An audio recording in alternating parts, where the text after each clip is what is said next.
All right, so I think the string and thinking about things ready to go though. So hello everybody, making ZardCast here, back at it again to give y'all another very exciting podcast episode.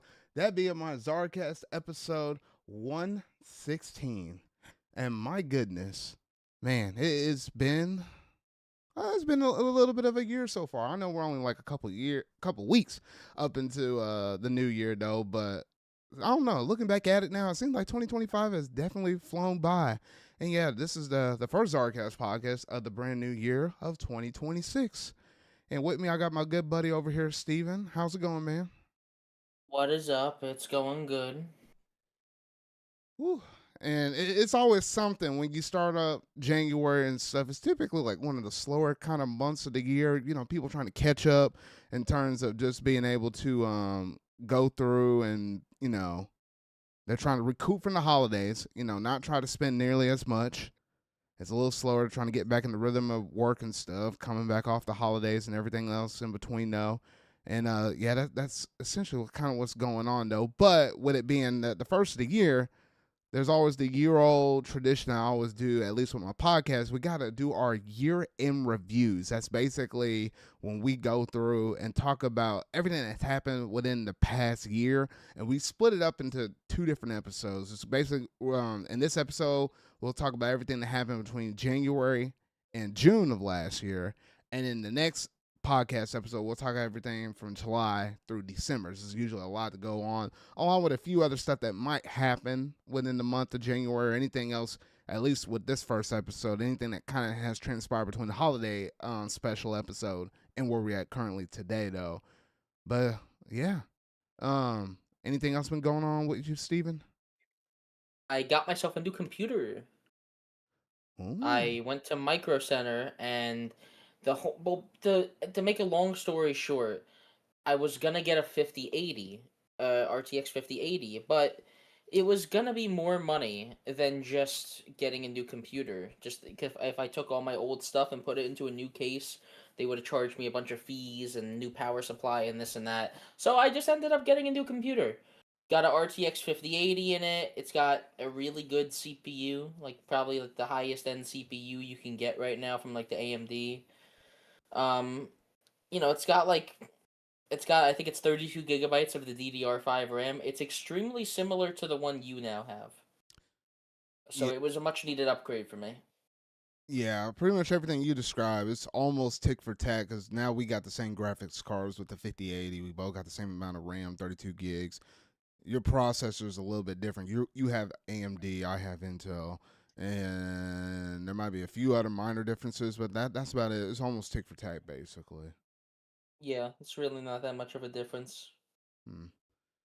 But yeah, no. It's like If you're somebody in the PC market, you best to get this stuff out of the way now, because the cost for memory and all this other stuff, shoot, even graphics cards, probably soon here, ain't gonna be cheap anymore. Ain't gonna be cheap. I mean, it wasn't that's already half cheap the to begin reason. with, but That's half the reason I went and did this because I know it's about to go way high. Apparently, just today, reports are coming of power supplies and cooling units for computers going up 10%. mm. Stupid AI, Only gets stupid worse. AI. Only gets worse from here. Yeah, pretty much. I don't know. I'm kind of glad I did all my PC stuff and upgrading. It was like in the middle of summer last year, so we were talking about tariffs, not so much the AI boom back then, though. But oh goodness. Well, if you're someone that happens to do all your PC stuff, make sure you get it done sooner rather than later, because I don't really see an end to this anytime soon, or at least not, especially within like the next 2 years or something like that, though. But in terms of some stuff, I already kind of gave the layout in terms of the year-end review. That'll be kind of towards the very ending of the episode where we'll talk about the year-end review, though. But some of the few other stuff that we're gonna have in between, though, we got to talk about Marvel. They've been putting out some new trailers for Doomsday, so I want to kind of get my 2 cents in for that, since there's not that many Marvel movies that's gonna come out next year. And then obviously, I think Xbox has managed to announce a brand new direct that's going to happen here fairly soon. So we'll just give a few thoughts on that. And outside of that, there's been like a good handful of different other Nintendo news and stuff like that. New controllers that are trying to drop out. We got some new NSO drops as well, and along with a few other things that we'll kind of hit with, dabble with, and touch upon here and there though. So a pretty good chunk of Nintendo stuff that we got to go through and talk about. No Sony tonight, at least not tonight though. But yeah, we might as well go ahead and jump up in this thing though. Oh, and including a little bit of housekeeping things with the channel as well. I'll throw that at the very beginning here fairly soon. All right, so without any further ado, let's go ahead and jump straight up into this podcast with some little bit of some housekeeping.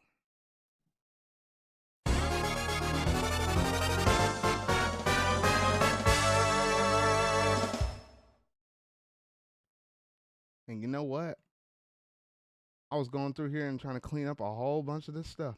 And I have a lot of my stuff actually ticked off. I can't believe that. I usually have this mess already pre-set up, but whatever. I'll do this for now. All right, anyway, though. All right, so this is a little bit of housekeeping stuff in terms of the channel and stuff. Now that we're in a brand new year, hey, there's some new things to kind of look forward to in terms of like a little bit more of a consistency, because I know it's kind of been all over the place, at least within the past, I would say, probably 3 to 4 months to conclude off the year of 2025. The upload schedule, for the most part, has been kind of all over the place, but I'm happy to report now we're about to get back into the swing of things. Like, I think I uploaded like maybe 5 different videos. I was waiting on this 6th one to be done with one of my editors that are already in the back end of YouTube. So yes, I'm talking about obviously every Sunday, every other Sunday. You had the podcast that me and Steven are doing right here. We managed to get at least one of the episodes recorded for NSO Versus, so that will be on the alternating every other Sunday. So you have that to look forward to as well on Sundays. Tuesdays, the collection reflection videos are coming back. So when I talk about some game out of my library collection, that should be airing obviously on every Tuesdays. And then got the return of those weekly Friday videos, should be airing out every Friday. And then if for some reason, if there's something else that happens to pop up that I really want to talk about, and I can't really wait for it to be like one of those 3 different window frames on those days, there could be the sporadic Zard's thoughts. You never know when of those could pop out though. But I'm excited to be able to actually mention that though, because I felt like there was a lot of stuff either going on or something like that. We had the Switch 2 launch last year, so I've been kind of all over the place. That some personal things though, but now I finally seem to get some things back in there. So that's my my New Year's resolution wish, to be more consistent, at least right out the gate though. So that's a lot of stuff to look forward to. All right, now that I got all of that out the way, and that was just mostly me just talking, and Steven didn't really have to say much about it whatsoever though. Yeah. Now we can actually get to the regular spill of everything in the podcast. I didn't have anything for the pop culture segment, so I figured I'll just go ahead and throw that in here, at least at the start of the show, though. So now, let's go ahead and jump straight up into that Marvel news.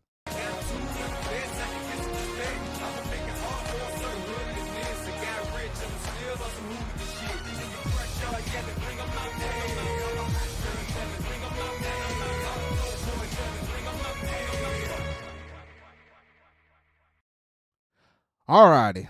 So, Steven, we all know there's only supposed to be 2 movies coming out next year for Marvel Studios. Yeah, the Spider-Man movie that's going to be out roughly around the middle of summer, and then you have Avengers Doomsday. And I don't know about you, Steven, but have you been slowly watching? I think there's like 2 or 3 of them. Those trailers that we've been getting with the teases for Doomsday so far. Yes, Okay. I have watched them. Because Doomsday, Doomsday, I do care enough to see Doomsday in theaters. Doctor Doom is pretty fucking cool. Okay, like I'm definitely gonna watch Doomsday. But yes, I have seen. Well, okay, there are technically 4 of them. One of them that Marvel just hasn't released in high quality yet. Are we gonna talk about all 4? We'll talk about everything that has officially released. Oh, okay. When you say officially released, you mean like on their YouTube channel, right? Because it is On their playing in YouTube theaters. channel or Twitter or whatever though. Because like for example, Okay, so I 3 think of them. you might have seen it, but I haven't seen it yet. Okay. So the very first one that they dropped out was the one with the Captain America tease. If memory serves me right, that's the very first one. It was just Yes. literally him basically coming out of retirement and stuff like that. Which I was like, they can't let this boy rest. The dude fought so many wars. They got to pull him back up into the fray. Honestly, I didn't think he was gonna be in Doomsday at first. I thought he might have popped up somehow in Secret Wars, but the fact that he's popping up in Doomsday, I'm like, oh, okay, okay. Did that one catch you off by guard, Steven? No, well, okay. Him appearing definitely, you know, caught me off guard. Like I don't know. It definitely is a bit of a rug pull. Like already bringing back Robert Downey Jr. is something. Bringing back Chris Evans as Captain America as well, especially being the same one from Endgame. Like it really does feel like a big screw you to Endgame's finale. But like Captain America, like that could work. You know what I mean? They clearly established that he spent those like 70 or so years just hanging out. It's extremely possible that the Captain America we see in Endgame has already witnessed everything from Doomsday. Yeah, there's a chance. There's a I don't chance. know. It could put some more meaning behind him giving Sam the shield. Like he's seen Sam prove himself as Captain America. He deserves that shield more than Bucky. Because that was like another thing. Like, oh, why aren't you giving the shield to Bucky? A lot of people were like, and I'm like, I don't know. They can use it as an opportunity to fix a lot of things. I just really don't want them to bring back Iron Man. Like, just don't mess with that.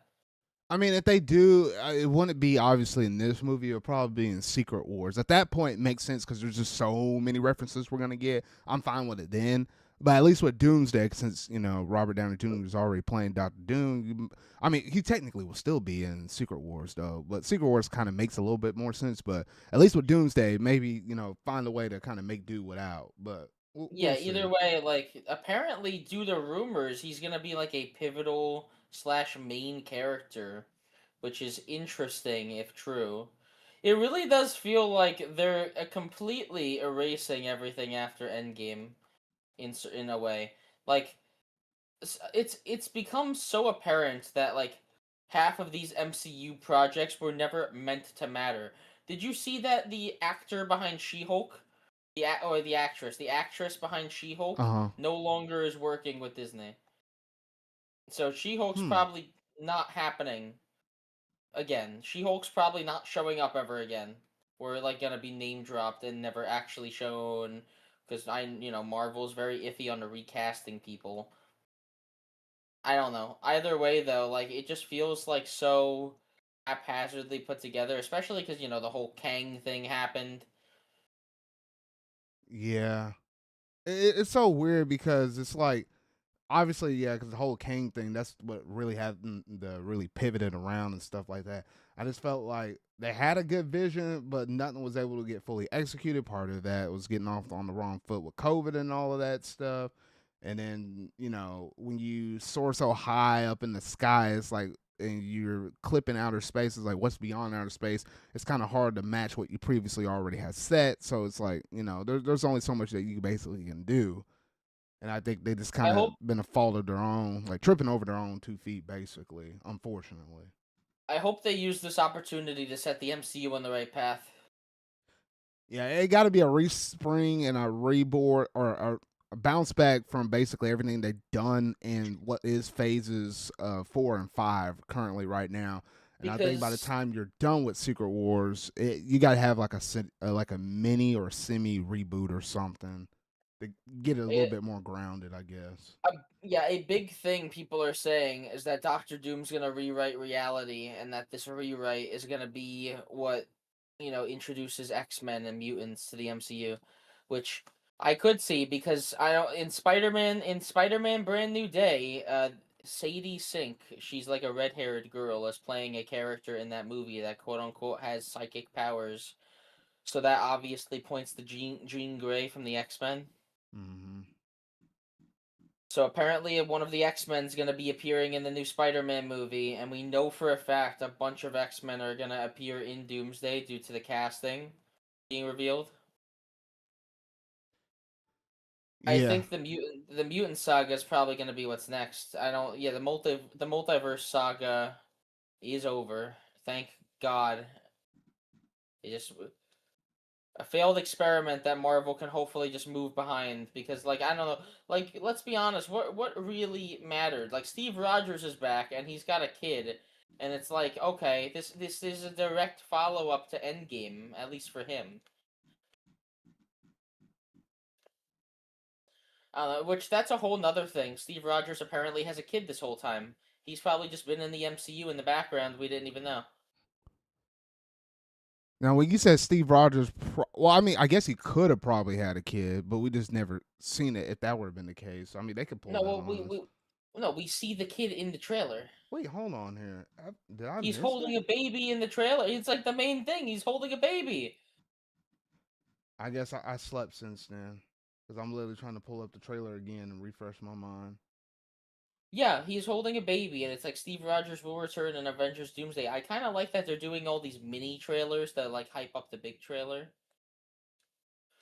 It just reminds me of like how much stuff is gonna be in this movie. Like I genuinely does not feel like they're gonna be able to fit it all in and make it work, but I hope Oh so. yeah, yeah, It's, yeah. Okay. You know what? Maybe I was kind of blending and balancing this because technically, Steve Rogers was holding that baby, but then I also remember, even though Thor's is older, I remember Thor has a kid now, and I think I was kind of intermingling like two of the different memories, and two that him holding that baby was like really short.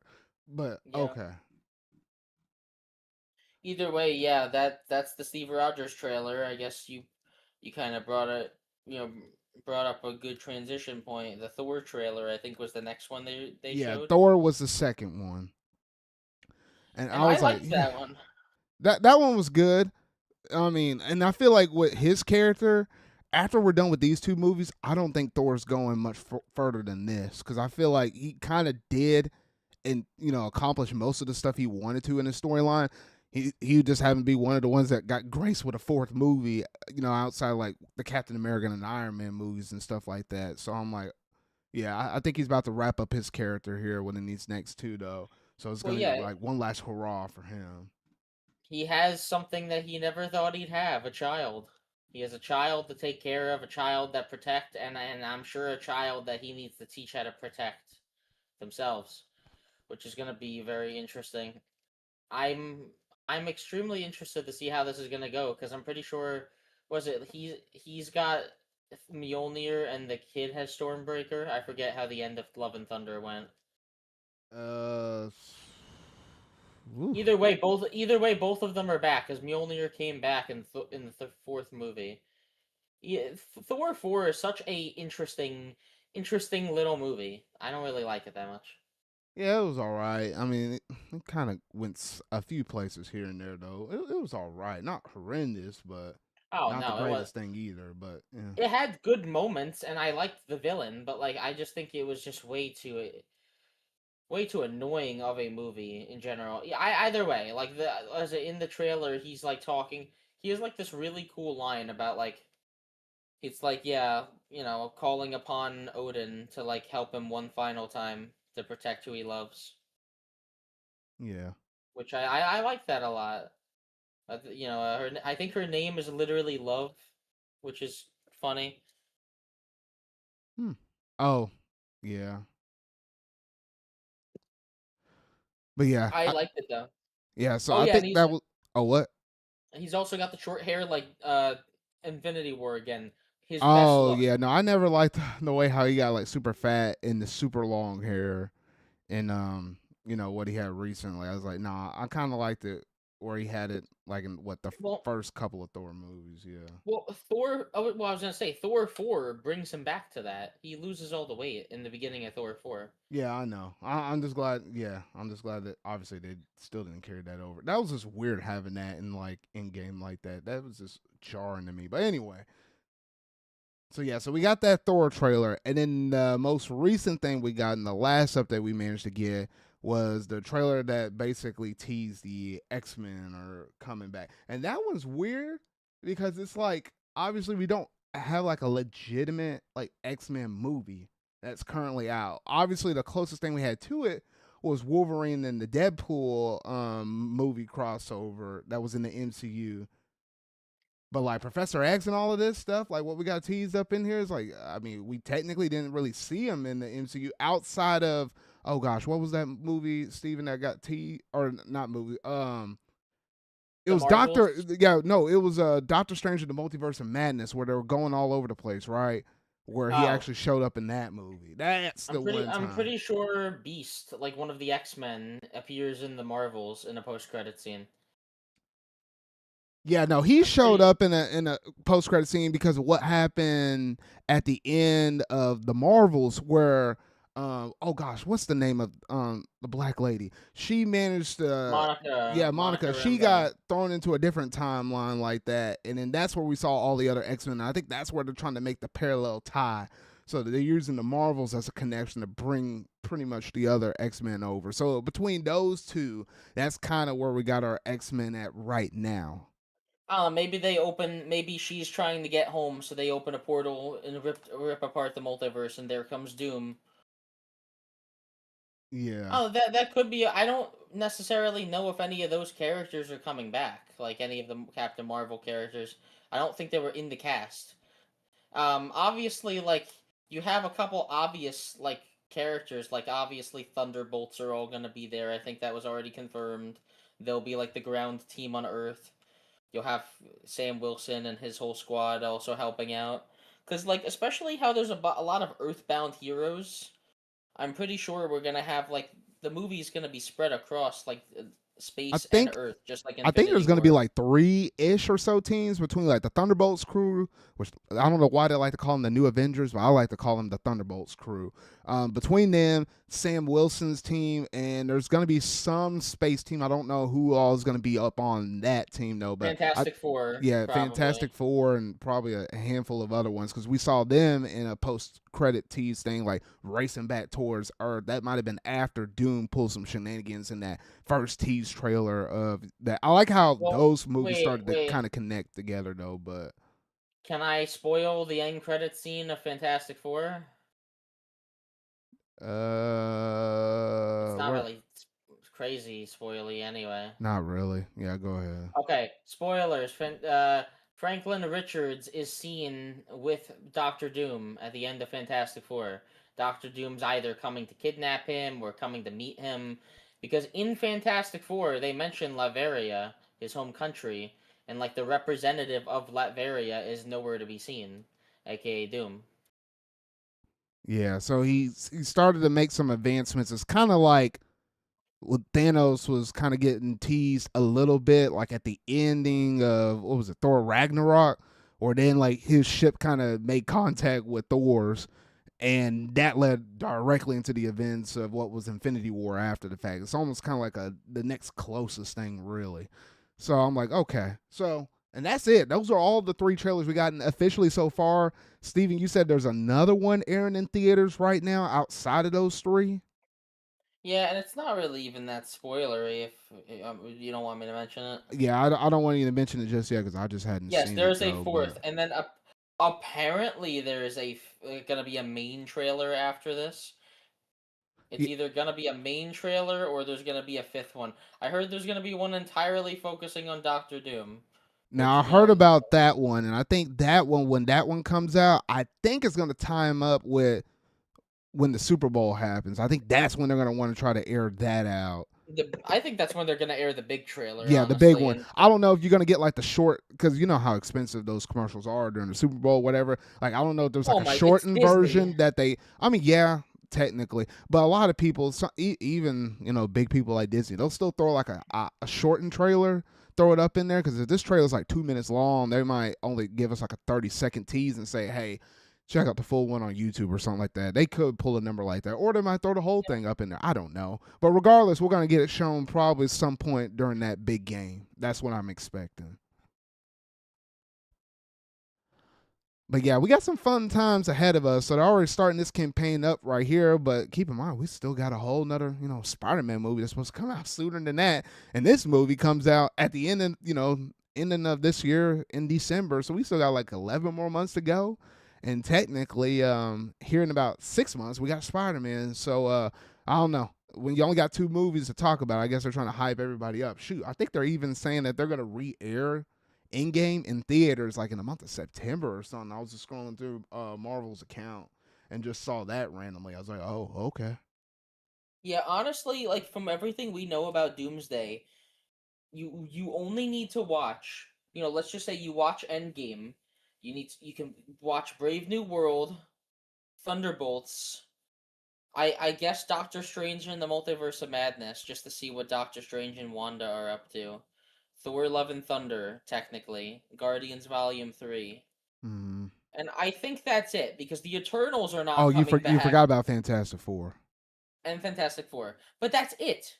You see what I Those mean? yeah, I those are don't like the most pivotal ones. And if you wanted to watch any Disney Plus show that made a lot of sense, you can expand upon it a little bit with WandaVision because that ties into the events of what was Doctor Strange if you wanted to. And I think the only other one that's kind of important, well, we didn't say Deadpool and Wolverine. I'd say that one maybe a little bit though, movie wise. And then show wise, the only other thing that probably would have made sense would have been Loki. I think Loki and WandaVision are probably the 2 most important Disney Plus shows that they still kind of pulled a lot of references yeah, from that affected everything else. because Secret Invasion doesn't matter. Fucking Ant-Man Quantumania did not matter. It would have if we stayed on the original track, but then once they pivoted with Kang, it's not as important anymore, Okay, unfortunately. and I guess Wakanda Forever also is gonna matter because we've already seen the cast. Some Black Panther characters are gonna appear, but like really nothing else fucking matters. Yeah, And a even lot if of it the does other matter, Phase 4 movies original, like like the Eternals, like not really. yeah, I think phases 1 through 3. I think it was 18 movies total leading up to Endgame. Okay, I think Captain Marvel might have been like the 20th movie. It's just either way, it was just so fucking stupid. Okay, Yeah, I it's mean, just yeah. Either way, like it's just so much filler. Like you could have combined Falcon and the Winter Soldier with Brave New World. You could have had Hawkeye still be a show, I guess, and have it like lead hey, into don't the sleep like on my well, don't sleep well, on my Hawkeye okay. show, man. You could have That had show you was could have good though. But yeah, but you could have had Hawkeye like directly lead into the Spider-Man movie because Kingpin. You could have had No Way Home and Multiverse of Madness. Honestly, could have been a Spider-Man and Doctor Strange team up movie. The whole thing. I would have preferred that honestly. Have that be a thing. Keep Guardians 3 exactly the way it is. Get rid of Agatha. Get rid of the Marvels. Get rid of Eternals. Get rid of She-Hulk. She-Hulk. Miss Miss Miss Marvel really does not matter. It's not needed, Well, even if Miss it was Marvel maybe. was kind of cool. I put it on the same level as Hawkeye, where I feel like But it's good in its own right, but whatever. Oh gosh, I it's like, sometimes forget but that's about the thing. Echo. That was Yeah, a but show. that's the Echo thing was good though. though too, but this is an individual thing. I felt like, but Yeah, the issue is just how, you know, they're just not necessary in the slightest. Like, I'm looking at the movies in the first 3 phases. You can't really skip a single movie. Like, even a movie like Thor 2 comes back in Endgame. You still need to kind of understand what happened in Thor 2. Almost. I guess the only movie that really doesn't need to be watched is Guardians Volume 2. Like Guardians Volume 2, nothing crazy for the rest of the MCU happens, and there's no Infinity Stones in it. hmm. It's just, I don't know. It's difficult because even Guardians 2, which is really not a movie you have to watch, still not really. It's still a really good movie besides all that. Wow, I'm just gonna say it right now. I think Thunderbolts and Fantastic Four are the only movies recently that I even would say I liked. Hmm. Guardians Volume 3 I really loved, but like that's its own thing really at this point. No, yeah, I could see that. So It's like yeah. I would say overall, I'm still really excited for this. And we really got to spread it out throughout this whole entire year. And even as I was scrolling through some stuff, I forgot Wonder Man is supposed to be coming out in like a few weeks from now. So like tail end of January 27. Marketing for that thing has been absolutely weird. I could tell the show is probably gonna be good, But the way how they've been marketing it, it's like I can't really get any plot points from this mess. This is so weird. I don't know. But outside of that, good stuff is coming for the MCU. Good stuff, and yeah, we just have to wait. We just have to wait. Just got to be patient and survive off of the few shows we're getting like that. And Daredevil season 2. Oh man, I'm so excited for that, man. Oh goodness. But yeah, Either. Oh, oh no sorry. no no. I was about to say outside of that, that's all I had. Yeah, it's about not that much for me too.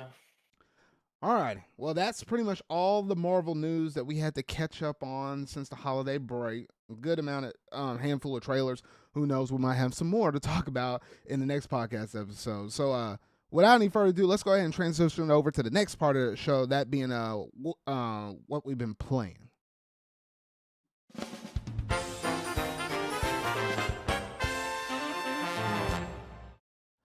All right, Steven. So we went through a whole entire holiday break, Christmas and everything, since we've been able to actually talk about exactly what games that we have or haven't been playing.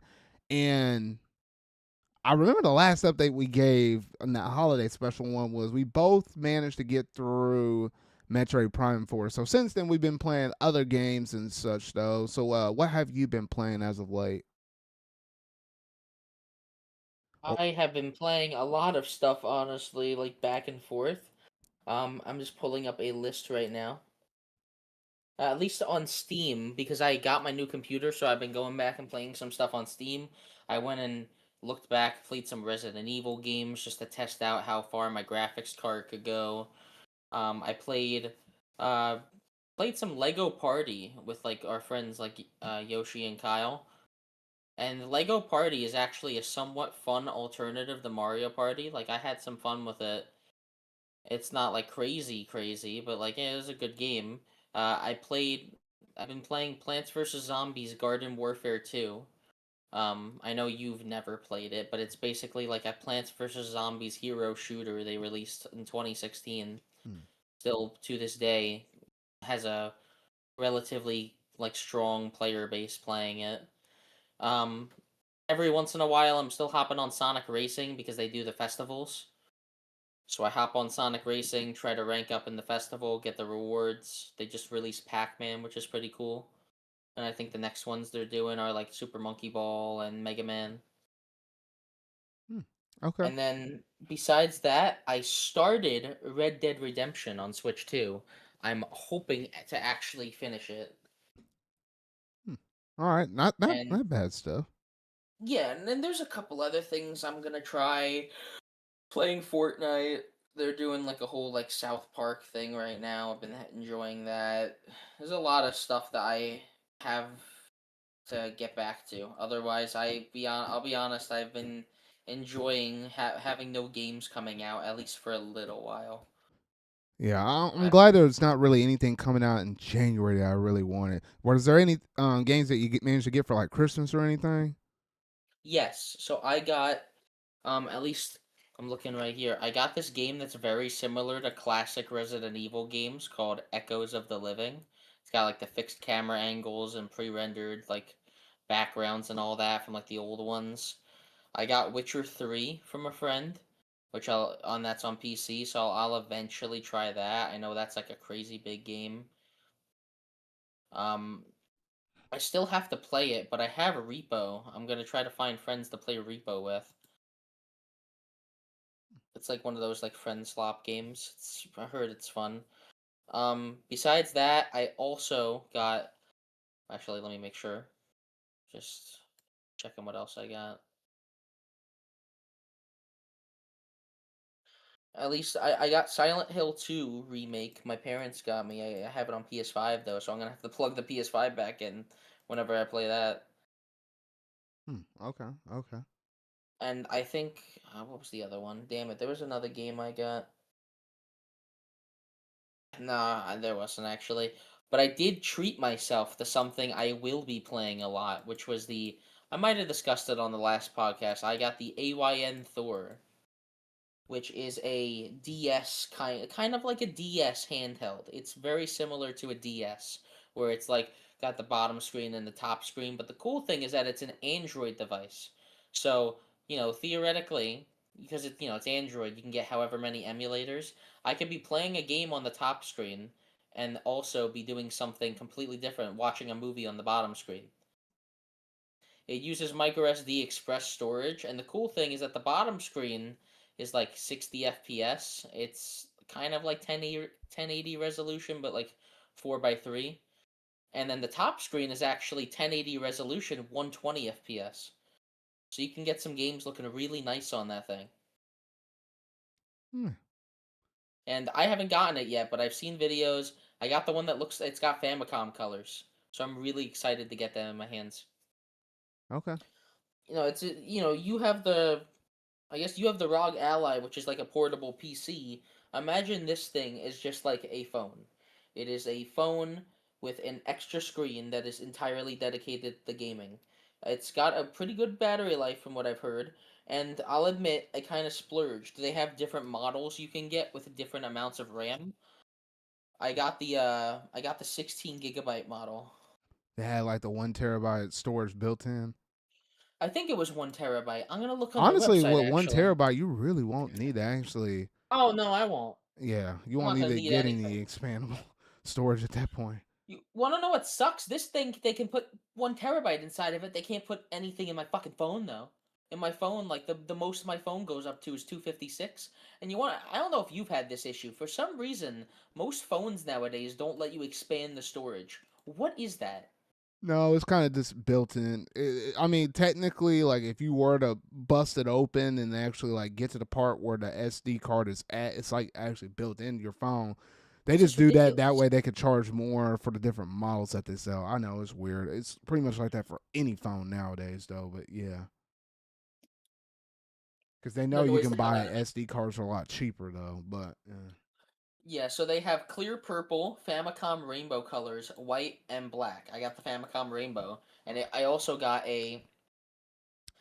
I got a fucking oh yeah, it has a 1 year warranty, so in case something happens, I can send it back to them. Thank God.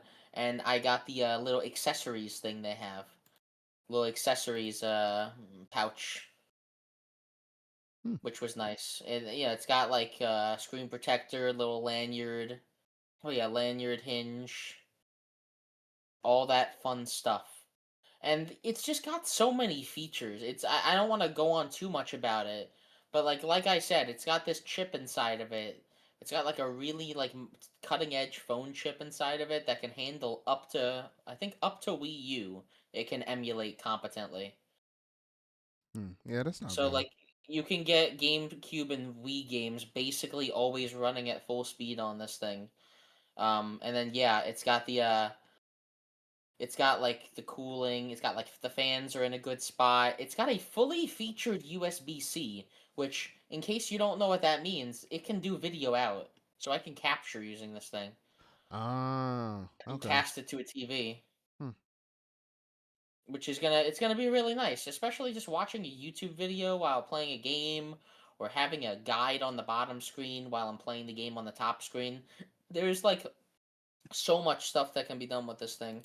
And then yeah, I got like a grip for comfort. I got a screen protector, a carrying case, uh, like one of those clear shells you put around it just to make sure it doesn't get smudges. Hmm.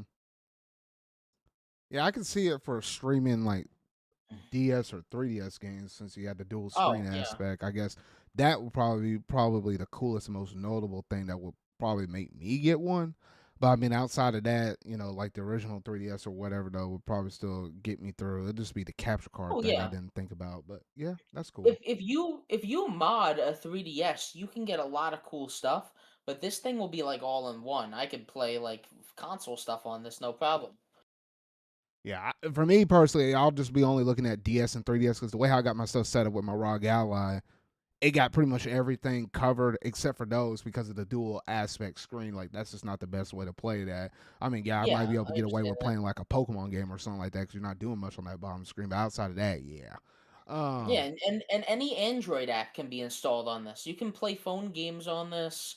You can download any Android app possible on this thing.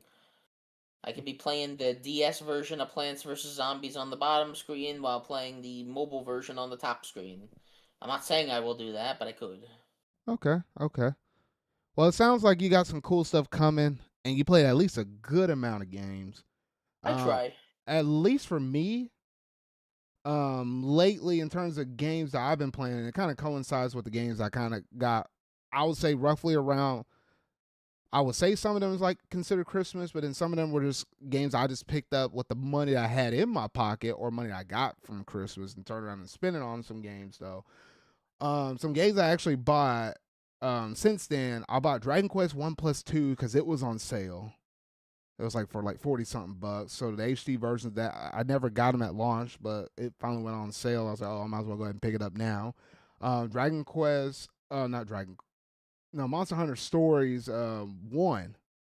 I managed to pick that one up for the Switch because that went on sale. So I got that.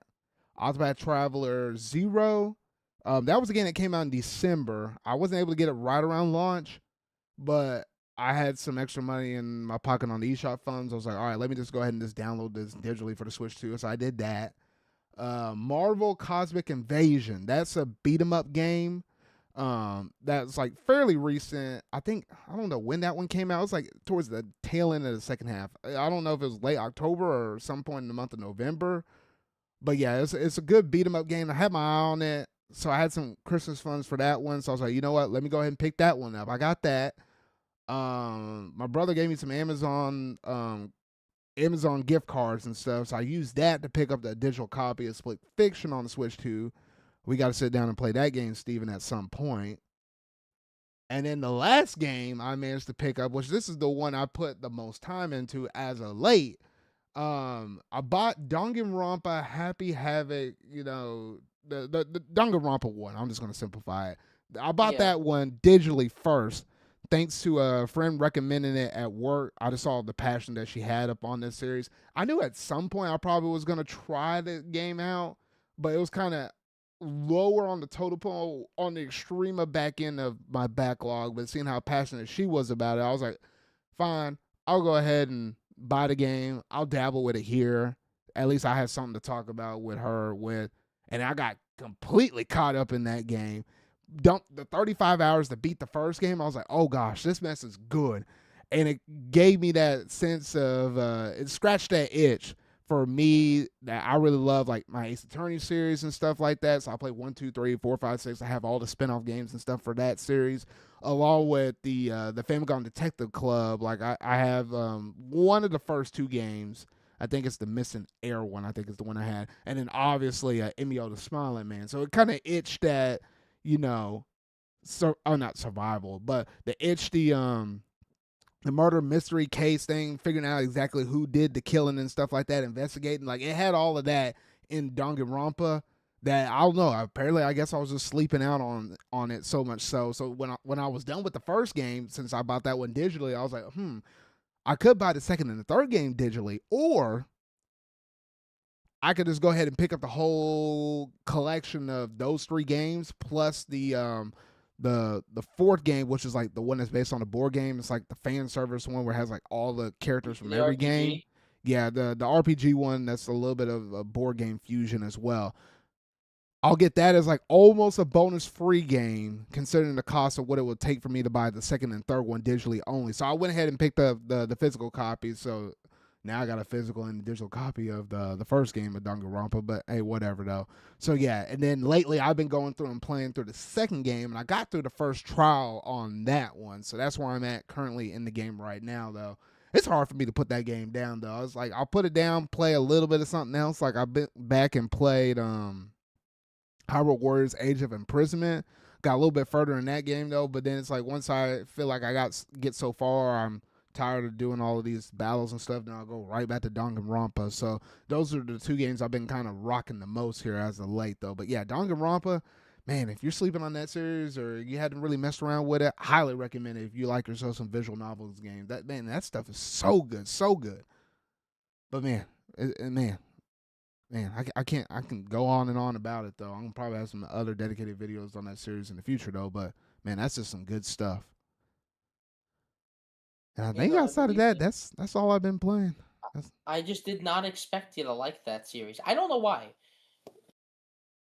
Yeah, I guess you don't know my visual novel sense of games. No, 'Cause, I I mean, do. because what you call it, Family Gun Detective Club, it's rated M, just like these games are. It's only really rated that because somebody always dropping out the F. Every I think that's the main reason why it's rated as mature though. But I mean, that has some other kind of like crude humor and stuff like that up in there. But I think that's the only main thing, to be honest.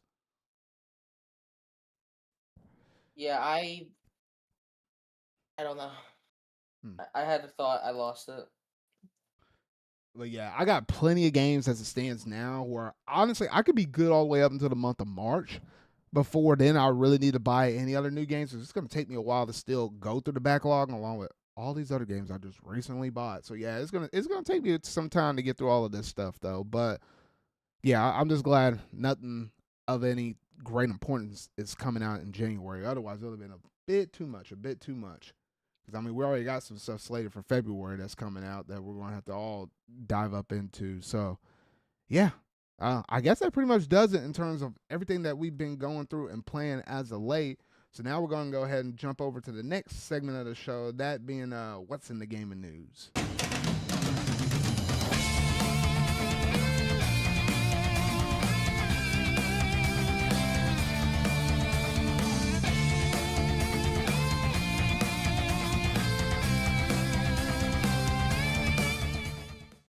All right, Steven. So we got the first little bit of news from Xbox in terms of what we can kind of expect to see from them in their forecast for 2026.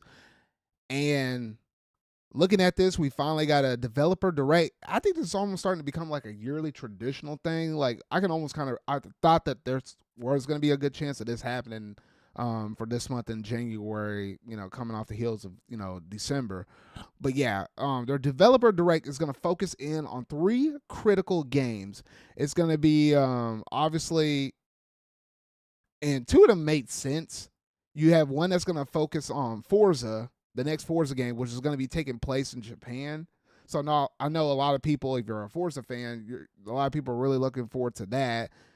And you also have the next Fable game, which honestly that should have came out last year before they had to delay it.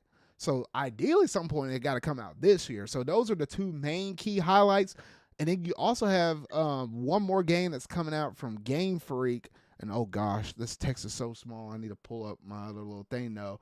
I can't remember what Like the isn't it like Beast of Reincarnation or something? yeah, something like that. I'm trying to make sure we get the name right up on that one though.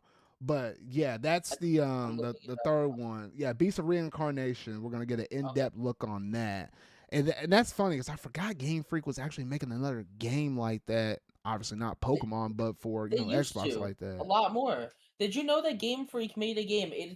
It's like this platformer. It's called Tembo the Badass Elephant Yeah, I know or about that one. I mean, everybody whatever. everybody always likes to bring that up as a funny comment. Like that name is just okay. It's just extremely funny that like Game Freak made that. I didn't know you could have badass in the title of your game. I didn't know that was like a thing. I think it's on Steam. Yeah, What it's it on is, Steam. it's like the fact of the matter is like it actually kind of looks like a cool art style. Like it looks like a fun little game. And I just don't understand why Game Freak doesn't do more stuff like this. Because they also did Harmonite. I don't know if you played Harmonite. That was a fun game. Mm-hmm. No, I hadn't played It was that on one. it was on 3DS. It was just a fun little rhythm-based adventure platformer. And I kind of like when Game Freak does unique stuff like this. I just kind of wish they would do more of it on Nintendo, because like, yeah, this is like not coming to Switch to my knowledge. It's like it's funny just seeing Game Freak like show off a game for Xbox. Yeah, I don't know. They probably need to make something different every now and then from the Pokemon. Otherwise, you kind of, probably go through some bad burnout. So, I mean, they're probably looking forward to actually releasing something that's different from the traditional norm, at least out of their studios, though. But yeah, good on them. Good on them. Hopefully, it turns out for them now. So yeah, those are the three things we know that's coming out of that presentation. Now, keep in mind, I think last year I can't remember exactly what were the three games that they did last year though, but they hit us with a special fourth one that just kind of came up out of nowhere. and I'm trying to remember what that fourth one is because I think that was the one that I was actually more excited for than the last three anyway. Steven, I'll let you predict here while I'm looking this thing up over here though, but I'm trying to remember what it was. For the developer direct, Yeah, from last year. I genuinely didn't it end with like Ninja Gaiden 2 and Ninja Gaiden 4? I think yeah. Okay, now I got it up in here. Yeah, it was Doom: The Dark Ages, South of Midnight, and and Ninja Gaiden 4. Yeah, Ninja Gaiden Ninja Gaiden 2 4 Black. plus Ninja Gaiden 2 Black was the hidden one. And I guess apparently Expedition 33 was also in that developer direct one back then. So we knew about Expedition 33, Doom: The Dark Ages, South of Midnight. Ninja Gaiden 4 being that secret one, I was like, oh, heck yes. And I was like, yeah, that's before we kind of knew that, yeah, 2025 was going to be the year of the Ninja with Ninja Gaiden 4, which I still need to get around to and beaten. Obviously, you had Ragebound in the summer, and then it Shadow Drop with Ninja Gaiden 2 Black. I remember picking that one up. But yeah, Ninja Gaiden fans were eating good last year, though. So yeah, so I'm expecting something like that of a Shadow Drop, something that we didn't expect when the developer direct, and that's gonna be like the game I'm most looking forward to, or something like that that's gonna come out. So we will see. We will see. But yeah, did you have anything else to say on this one? I didn't even watch this new one. I'll be honest with you. You mean you Like, watched the one from last year? oh, the one from last year. I'm sorry. I'm Yeah. sorry. I got a little confused because we were going back and forth. Um. Either way, the one from last year, no, I did not give a shit. Okay. I mean, I'll peek Like, in there because I mean, I don't really care about Fable. I don't really care about Forza. I'm curious what the Game Freak game looks like, and then I just want to know what that secret hidden game is. Because I don't know, it might be the hidden game is the one I usually always like, yeah. based But upon that. for the one from last year, like Doom: The Dark Ages certainly like looked cool, but like now that I have it in my hands, like I don't know, it's not that remarkable. So I'm not Yeah. really gonna remember that. I'm not really Yeah. gonna remember And I'm that one even that much. looking back at 2024. We had like Our History Untold, Avowed. I didn't really care about. Hellblade 2. I didn't care about that. Indiana Jones and the Great Circle is like the one. There's always like one game I usually like somewhat, or I'm somewhat curious about, kind of like the Game Freak one. 2024 had Indiana Jones and the Great Circle, but then it hit me with Visions of Mana, and that's the one I actually bought. Like I was really looking forward to that. That was a secret. So the secret games in these Xbox ones is typically Japan focused that I typically like, that I just don't know about it until the day of. So I always have to keep my eye on these presentations because it's that slot, the fifth slot, or the hidden slot. I would say whatever it happened to be. That's the one I'm always excited for. But all right, hopefully Xbox they have something good on that day, something I can chew on at least just a little bit though. But you don't got to release it out early. It can be in the second half of the year or whatever though. All right. Well, with all of that being said, that's all the Xbox news we got up in this thing for now. And for once, we don't have to beat them over the head on this thing, though. It's nothing negative. But mark my words, watch in the next couple of episodes, we'll have something ugly to talk about them again. We will see. All right. Now let's go ahead and talk about, since we're in the year of 2026, we might as well go ahead and start looking at the forecast of everything that we could roughly expect to be on the slate for everything for the Nintendo Switch/Switch 2 in the distant horizon, though, because with a brand new year, people got to be excited for some new stuff. Because obviously, like, we came off the heels of Metro Prime 4, Hyrule Warriors Age of Imprisonment, Pokemon Legends ZA, Donkey Kong Bonanza, and Mario Kart World in the middle of the year and stuff like that. Like, some good games, Kirby Air Riders, that concluded off the year, though. But now everybody's kind of hungry for what could be possibly next. So let's just go ahead and just. And I think Nintendo did a good job with everything they announced at that fall Nintendo Direct, because we have a good idea of pretty much everything that is coming, though. But just to remind some people, we might as well go ahead and take it, bit by bit. At least with all the first party stuff. We might go back and dabble with and talk about some third party stuff here in a little bit. But let's talk about the first parties here, though, Steven. So January 15th, not even 4 days from now, we got Animal Crossing New Horizons Nintendo Switch 2 edition. Are you picking this up? Maybe. I don't know if I feel like playing Animal Crossing, but it is not on my radar. Because I know the interesting thing with this is It's only like $5 to get the Switch 2 exclusive stuff. The free update is free for anybody that has the game. So I know there's some people out there that's gonna be excited regardless of whether or not you're gonna pay anything or not. It's the first time we're gonna get some actually like good sizable content for Animal Crossing, because obviously we know it's gonna be a good long hot minute until you get a sequel series for that. But hey, at least you got something content wise coming for January, so that's not too bad. When you look at February 12th, we got Mario Tennis Fever. And you know what? I'm getting that. Yeah, and that game looks good. I'm planning on getting it too. We'll circle back around to that one later because there was an overview trailer they managed to drop from Nintendo. So we'll circle back around to that with some deeper thoughts here in a bit. March the 5th, we have Pokemon Pokepia. That's that weird Dragon Quest inspired, like Dragon Quest builders, but also a little bit Minecraft, but using Animal Pokemon up in Crossing. here and a tiny bit of Animal Crossing. I'm not getting that one. Are you? I don't think so. I'm surprised you're not, honestly, but I don't really care. No, Like no. I The think it Pokemon games I looks typically would tend to skip would be usually those spin-off ones. I think it looks super fucking cheap. I don't think it even looks all that great. And also, like, I don't know, I've been seeing everyone post, "Oh dude, look, it's like a ruined Kanto. It's like a post-apocalyptic Kanto." I don't care. Stop throwing Kanto in my fucking face like it means something, Pokemon. I don't care. It just looks I so didn't cheap. get the thought of it was like ruined Kanto. I don't know who's been talking about that online, but No, people have been comparing like the map design and where certain buildings are, and it is like a apocalyptic Kanto or whatever. Like apparently it's like a ruined Kanto. But either way, uh, it's like goddamn, like it's the only interesting thing. It just looks so cheap. How is this a Switch 2 exclusive? How is this a game keycard title? How big could this game I possibly don't know. And fucking this was before we had the news of Nintendo actually doing smaller Switch 2 cartridges sizes outside of so, the only one that yeah. they had available on the market at the point for third parties to use, that 64 gigabyte one. So I don't So think they they're have gonna no excuse. backpedal on this one, but it's probably still gonna be game keycard regardless. Yeah, they have no excuse now. Mm-hmm. But yeah, so that one comes out March the 5th. That's the last game that we have a definitive like a month, a day, in a year release though. The rest of these are like window frames. So and some point in the month, sometime in springtime, we have Yoshi and the Mysterious Book. That's I'm a looking at solid that like. one. I'm looking at that one. I'm like, the style of one looks interesting. I don't know if I'll pick this one up, but what were you thinking, Steven? Were you getting this one? Oh, I'm definitely getting it. It just looks like a game that will be like May. Yeah. It just looks like a May game.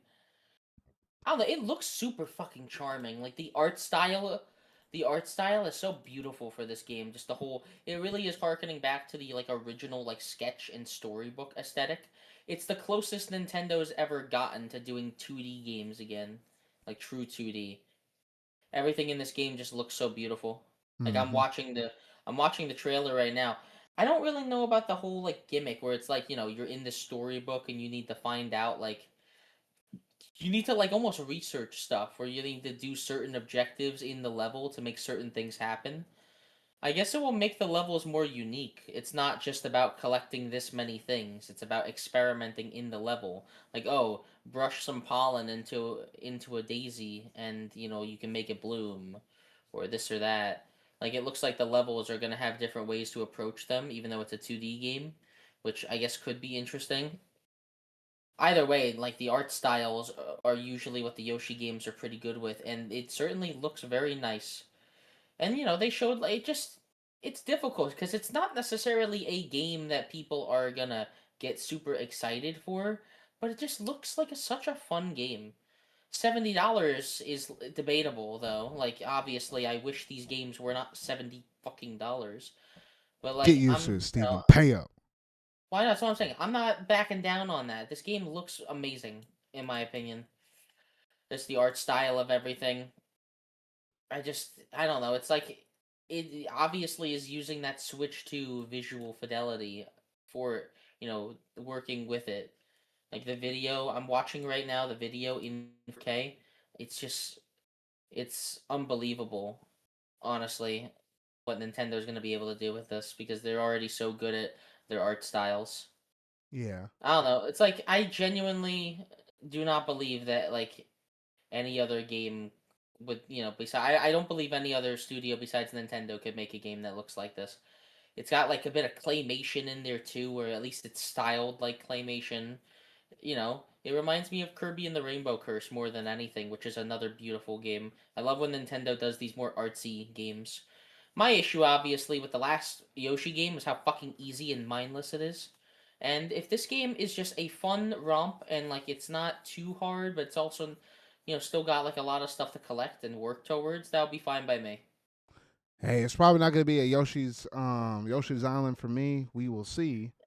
Well, But Yoshi's Woolly World was the closest we'll ever get to Yoshi's Island again. So, dang, I don't want it to be out of wool though. All right, but that's the thing. Like, you're really not gonna get a regular Yoshi game ever again. Because even the original Yoshi's Island had a really weird art style. mm, It's like this series, ever since the beginning, has had weird art styles. Look at Yoshi's Story being a storybook. Look at this game being like another book, like or yarn or paper crafts. This is how Yoshi games are. This is what makes Yoshi games interesting. Not to mention Yoshi himself looks pretty good in this game. He looks a little bit more like the classic design, at least to me. hmm. Well, I didn't think you were gonna Look, go that long on Yoshi's Mysterious well, because Book I though. because I think it looks good. Like I Okay, don't know. Like yeah, I know you don't have much to say about it, but I think it's a very nice looking game. all right. Well, at least you got us for the covers. At least when that game comes out, so we'll Oh hear your yeah, thoughts then. Also in that springtime window, we have Super Mario Brothers Wonder Switch 2 edition. That's also supposed to be coming out as well. I feel like April. you think April as well. I know. I think May for the Yoshi game. I think Oh April no, for you the said Switch May 2 for edition. okay, May for that one, April for okay. Yeah, I can see that because Because March you like, already had the Pokemon game, so and you kind of got something that's gonna release right after the movie. oh yeah, that's true. Okay, yeah, so I can see that. Rosalina is gonna be in this thing. We know that for a fact. Okay, yeah, so I can see that April. Yeah, we'll go ahead and pencil that one down. We think it's going to be April, sometime in that springtime. All And right. we don't know much about the Switch 2 edition yet. Is the annoying thing. I don't. I think I'm we'll sure get you. that in the actual direct. They'll expand upon it, like what you're gonna get with probably new levels and stuff like that. I mean, they Well, the gave us a annoying look at part. it in terms of like some of the side modes, but like in terms of like performance upgrades and stuff like that, I'm fully expecting this to get like a 120 FPS mode or something like that up in there It because has they, to they they used it because in the demo of the Switch 2 in that Switch 2 dedicated direct. Oh gosh, it's almost about to be okay. like a whole year from now though. I'm thinking that's going to be one of the things they'll talk about, highlight there, and then they'll also mention how there's like some extra content that you're going to be able to do in the single player outside of the side modes that we're going to use game sharing and stuff like that. So here's the thing though about Switch 2 edition. Well, first of all, it better have game share. Second of all, they're doing this new like multiplayer thing. They better add an option to where we can actually interact and like hit each other and shit. Because like that, it makes it so much less fun when you can't interact during multiplayer in a Look, people Mario got game. burned so bad in the Wii era and the Wii U era of new Super Mario Brothers. They're Well, like, guess now, what? not It was again. I'm like, fun. bro, that was Okay, that. Hey, we were out for blood. It's all about picking the people up and make throwing them in the yeah. cliffs, and whether or not you had a quick trigger figure to get into that bubble real fast. Just make it an option for God's sakes is the annoying part. Like, cause I don't know. You want to know what makes me mad? It looks like the multiplayer mini games are the focus. Cause the name of the DLC is like Meet Up in Bella Bell Park. So technically the title is gonna be Super Mario Bros. Wonder, colon Nintendo Switch 2 edition. You know, colon Meet Up in Bella Bell Park. That is a terrible name for your game, by the And you way. But thought Super Mario Party Jamboree plus Jamboree TV mode was bad, bruh. well, at least like that I kind of at least get an idea of what that means. But like meet up in Bella Bell Park is just it sounds stupid. I don't know. And also like the mini games they showed are cool and apparently Captain Toad's going to have some stuff and Rosalina's going to be a new playable character and Koopalings are somewhere in there. Like they showed like a couple cool things, but it really just does seem like they're taking all the ideas that they would have done a sequel with and just kind of stuffing it into these weird fucking mini games. And I am not sure if I like that yet because I think what Mario Wonder needed was some more like single player content or like something else interesting, even if that was two new worlds You know, like I don't know, but like especially for the visual fidelity, they, in my opinion, if they just do 4K and they make it 4K 60, fine. Yeah, it will look beautiful. But they gave 4K as a free upgrade for New Super Mario Bros. U Deluxe. So it'd be kind of annoying if they're charging for the upgrade for 4K in this one. So I am really hoping that there's a performance and a quality mode, especially for a game like this where like, it looks really nice. Wonder is one of my favorite looking Nintendo games in a while. So please Nintendo, 1080 120 for docked and for handheld. Can't be that hard, right? No, it shouldn't be. It shouldn't be. But here's hoping that at least they give us a few different options on that one, though. Yeah, if they give us nothing else and it's just only the 120, that'll still be really cool. Mm-hmm. All right, so outside of that, one more game that we had slated in the springtime, Tomodachi Life Living the Dream. That's like one of the two last remaining that we know of as of now, dedicated Switch 1 games that we're knowing that it's still going to be supported outside of just, games that we're obviously knowing that we're going to get for Switch 2. Tomodachi Life is going to be obviously that spring one. We know Rhythm Heaven Groove is going to be some point later in 2026, though. Are you picking this one up, Steven? Maybe. I never played the original, so like and from what I've seen, like it definitely does look like a sequel to the 3DS one, you know what I mean? Very similar situation to Metopia, where Metopia, it was technically a remaster of the original, but they did add new content, they changed the meme maker. Here's my thing, Zard. I will get this game, but only if it has the makeup feature from Metopia on Switch, which I don't know if you remember people were making wild me's. Oh no, the way how you were able to customize those me's and stuff from Metopia, it was kind of yeah, it was Because the insane. whole point of Tomodachi Life is taking your Miis and putting them in fun, silly situations. Role playing basically. So no, I want to be able to make an extremely highly accurate Peter Griffin dancing and singing with, Waluigi. Like, give me that. I want like just That's some weird, but wacky stuff. okay. You just make it the wackiest possible Nintendo But game. I I don't would think it's love gonna be that. as in depth as that one that was in Metopia because I think the Mii's in Metopia. Well, did they still kind of really look like Mii's in Metopia? I'm trying to remember Yeah. now. I They guess they're, no, so. no, they don't change the structure of their bodies or anything. They're still Mii's. Like even the bosses have me faces. So Hmm. yeah, it's like it should work perfectly fine. Tomodachi Life also has those weird text to speech voices. So considering the Switch 2 has a mic, it'd be cool if the Switch 2 edition lets you record your own audio clips to put into the game. Oh, I didn't even think about that. No, I guess that Like could be a make thing. make make that a selling point. Make it a selling point. Make it so you could use the mouse maybe to like draw on a me and customize by drawing on it. That but will immediately give people the free reign to make whatever they want. Because look at Donkey Kong Bonanza had the whole DK artist thing just to show off the mouse. I'm sure Nintendo probably told them, "Hey, make a Switch 2 thing." No, yeah. And that game looks fun. And then Rhythm Heaven, what can I say? Like I've played the Rhythm Heaven games, all of them except the DS one, and they're great. I don't know if you've ever played them, but they're extremely simple. It's like one button rhythm game, but the fun and the charm of those games comes in the music and the art. It's just an extremely fun and interactive experience the whole way through. And yeah, I am excited for this new one. There's really nothing they could do to make me not excited for a Rhythm Heaven game. It's not really a game you can judge on amount of content or how good it's going to be because this definitely is not going to be a full $60 release. It's like that. It's absolute. If this is somehow a $60 release, Nintendo's out of their fucking minds. I can definitely see it for around like 30 though, and it will probably launch on eShop like right be like right after the presentation or something. Yeah. I don't know. I don't see this game until like summer though. Let's just say this is like a game that like releases in like June or July, like during that like kind of busy time, summer vacay, all that. I could see that game coming later. And then obviously Tomodachi Life I could see like either like June or August, somewhere in the summer. A nice chill game to to like play and relax with. Just one of those slice of life games.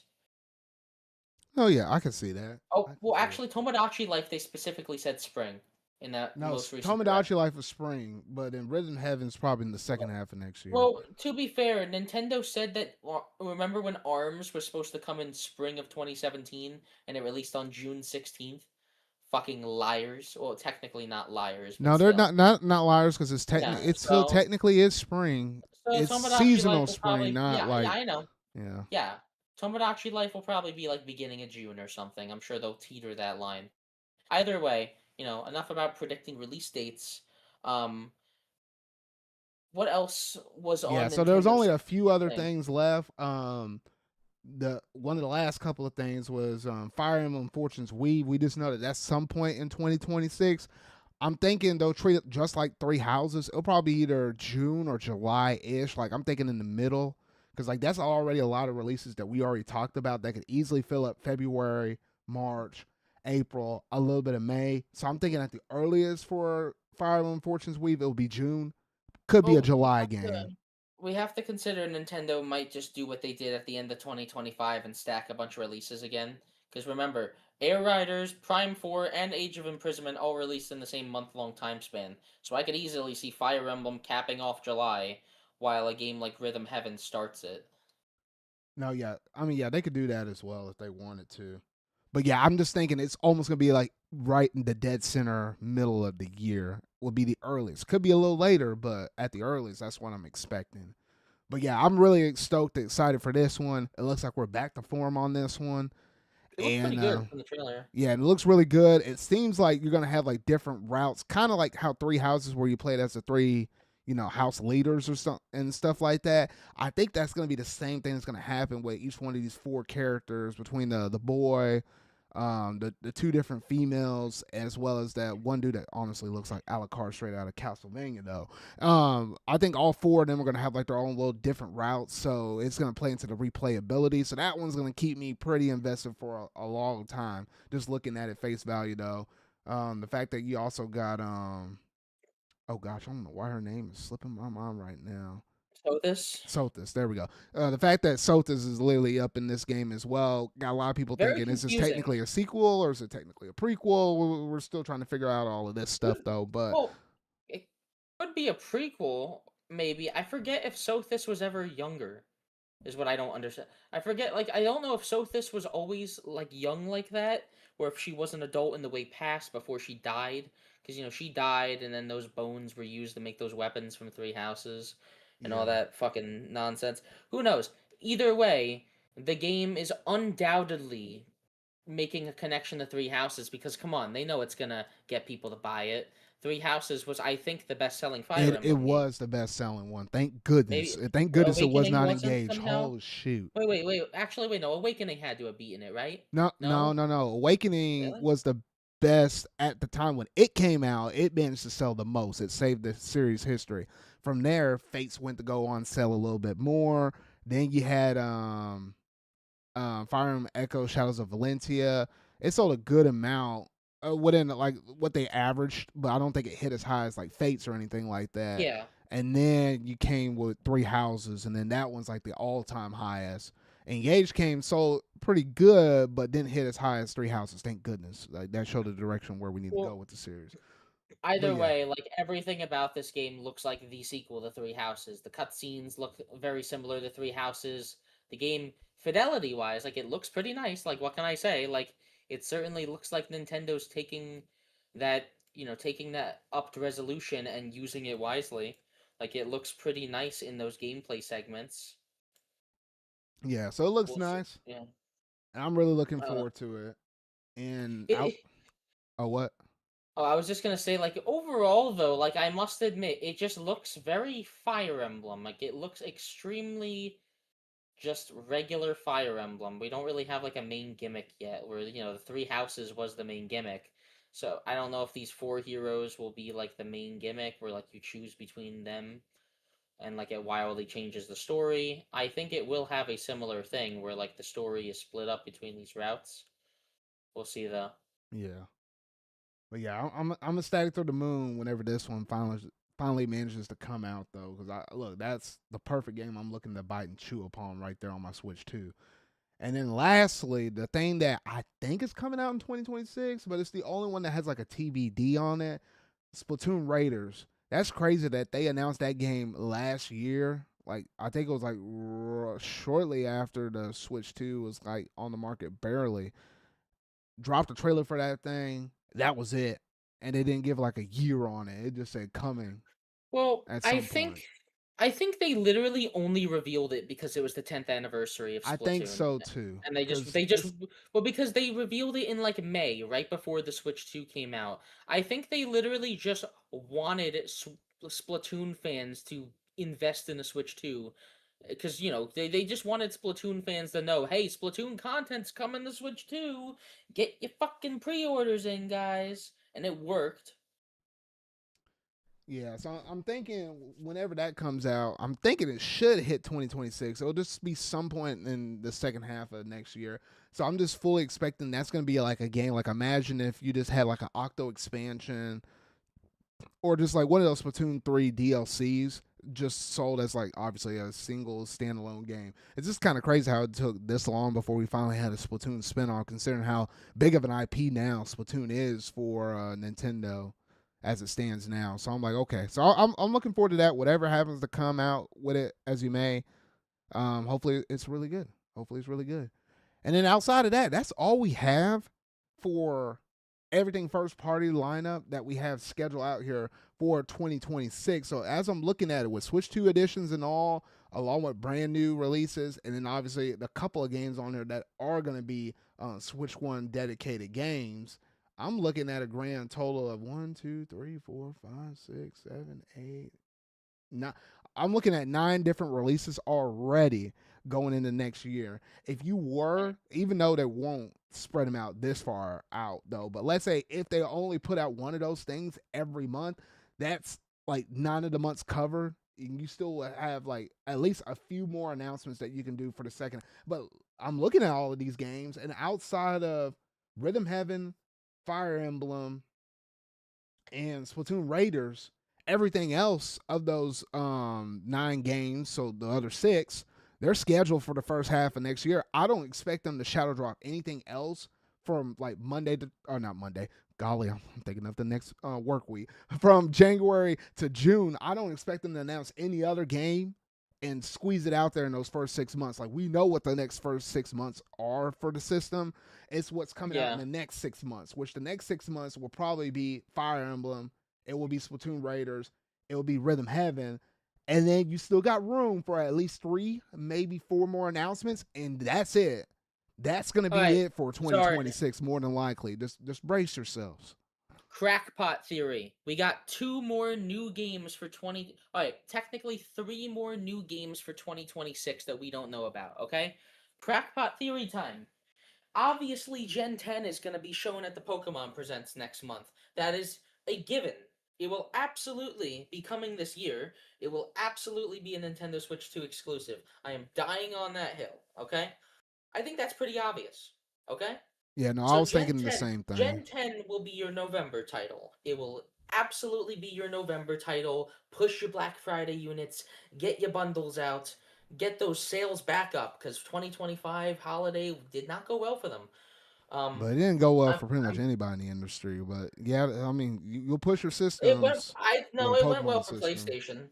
They were still I mean, down, but no. I PlayStation mean, was it still was on still top. bad even for PlayStation. They just happened to be the front runner in terms of all their sales because they Yeah. knocked their console price down by hundred Oh bucks. yeah. But I mean, No. that was back down to the prices of what the PS5 was back at launch at 2020. So I mean, Yeah. it still was saying something. But yeah, Compared to Xbox's 600 though, yeah, no, they were doing good. Either way, um, you know, Gen 10's absolutely going to be revealed, and Gen 10's not going to really show up in any directs. They're going to do their own whole shebang for Gen 10. They're going to do their own directs. Pokemon Presents in June to advertise it more. Pokemon's on its own set time schedule. They don't follow what Nintendo does. But then, I think there's going to be at least one remake we don't know about because Nintendo loves their fucking remakes, okay? Next year is the 40th, or this year technically, is the 40th anniversary of The Legend of Zelda, okay? I don't think Nintendo is going to have a new Zelda game for a while. So what is the perfect way to fill the gap of a Zelda game while still making it feel like a major release, while still making it feel like a holiday? Well, not a holiday, making it feel like an anniversary title. A I remake think of there's only two. Ocarina of Well, Time. I was about to say there's only two options. I think they could do a Legend of Zelda All-Star thing, remake. I think they could remake Zelda 1, Zelda 2, Link to the Past, and maybe like one more game, and they can do those games in like an entirely updated art style. They could do something, because I don't think you can't just sell only Zelda 1 or only Zelda 2. Oh gosh, Like, no. but like, yeah, I think they could theoretically do something like that. I think that would be quite interesting. Even throw like another version of Link's Awakening in there. I know it's on Switch already, but still. They could do that. They could do some kind of other like legacy way to do it. They could just be very fucking lazy and do Wind Waker HD plus Twilight Princess HD, or even only one of those, which would If it be were kind of one of them, disappointing. at this point, it might just be Twilight Princess because you got Wind I Waker don't on the know, GameCube but now. we'll probably get Twilight Princess on the GameCube eventually too. Either way, like there's three possibilities: a classic Zelda collection, Wind Waker, Twilight Princess HD, or maybe Skyward Sword HD Switch 2 edition or patch, make it run at 4K. And then the much more interesting idea, as you were saying, Ocarina of Time remake. Or if Nintendo actually wants to make it feel like it's worth $60 or $70, No, Ocarina that of game will Time. fully, if it's fully remade in Okay. HD, because I think between that and Majora's Mask are the only ones that don't technically have HD ones because Well, they're here's the remastered thing. on 3DS. Yeah, Ocarina of Time and Majora's Mask already reuse a bunch of assets between each other.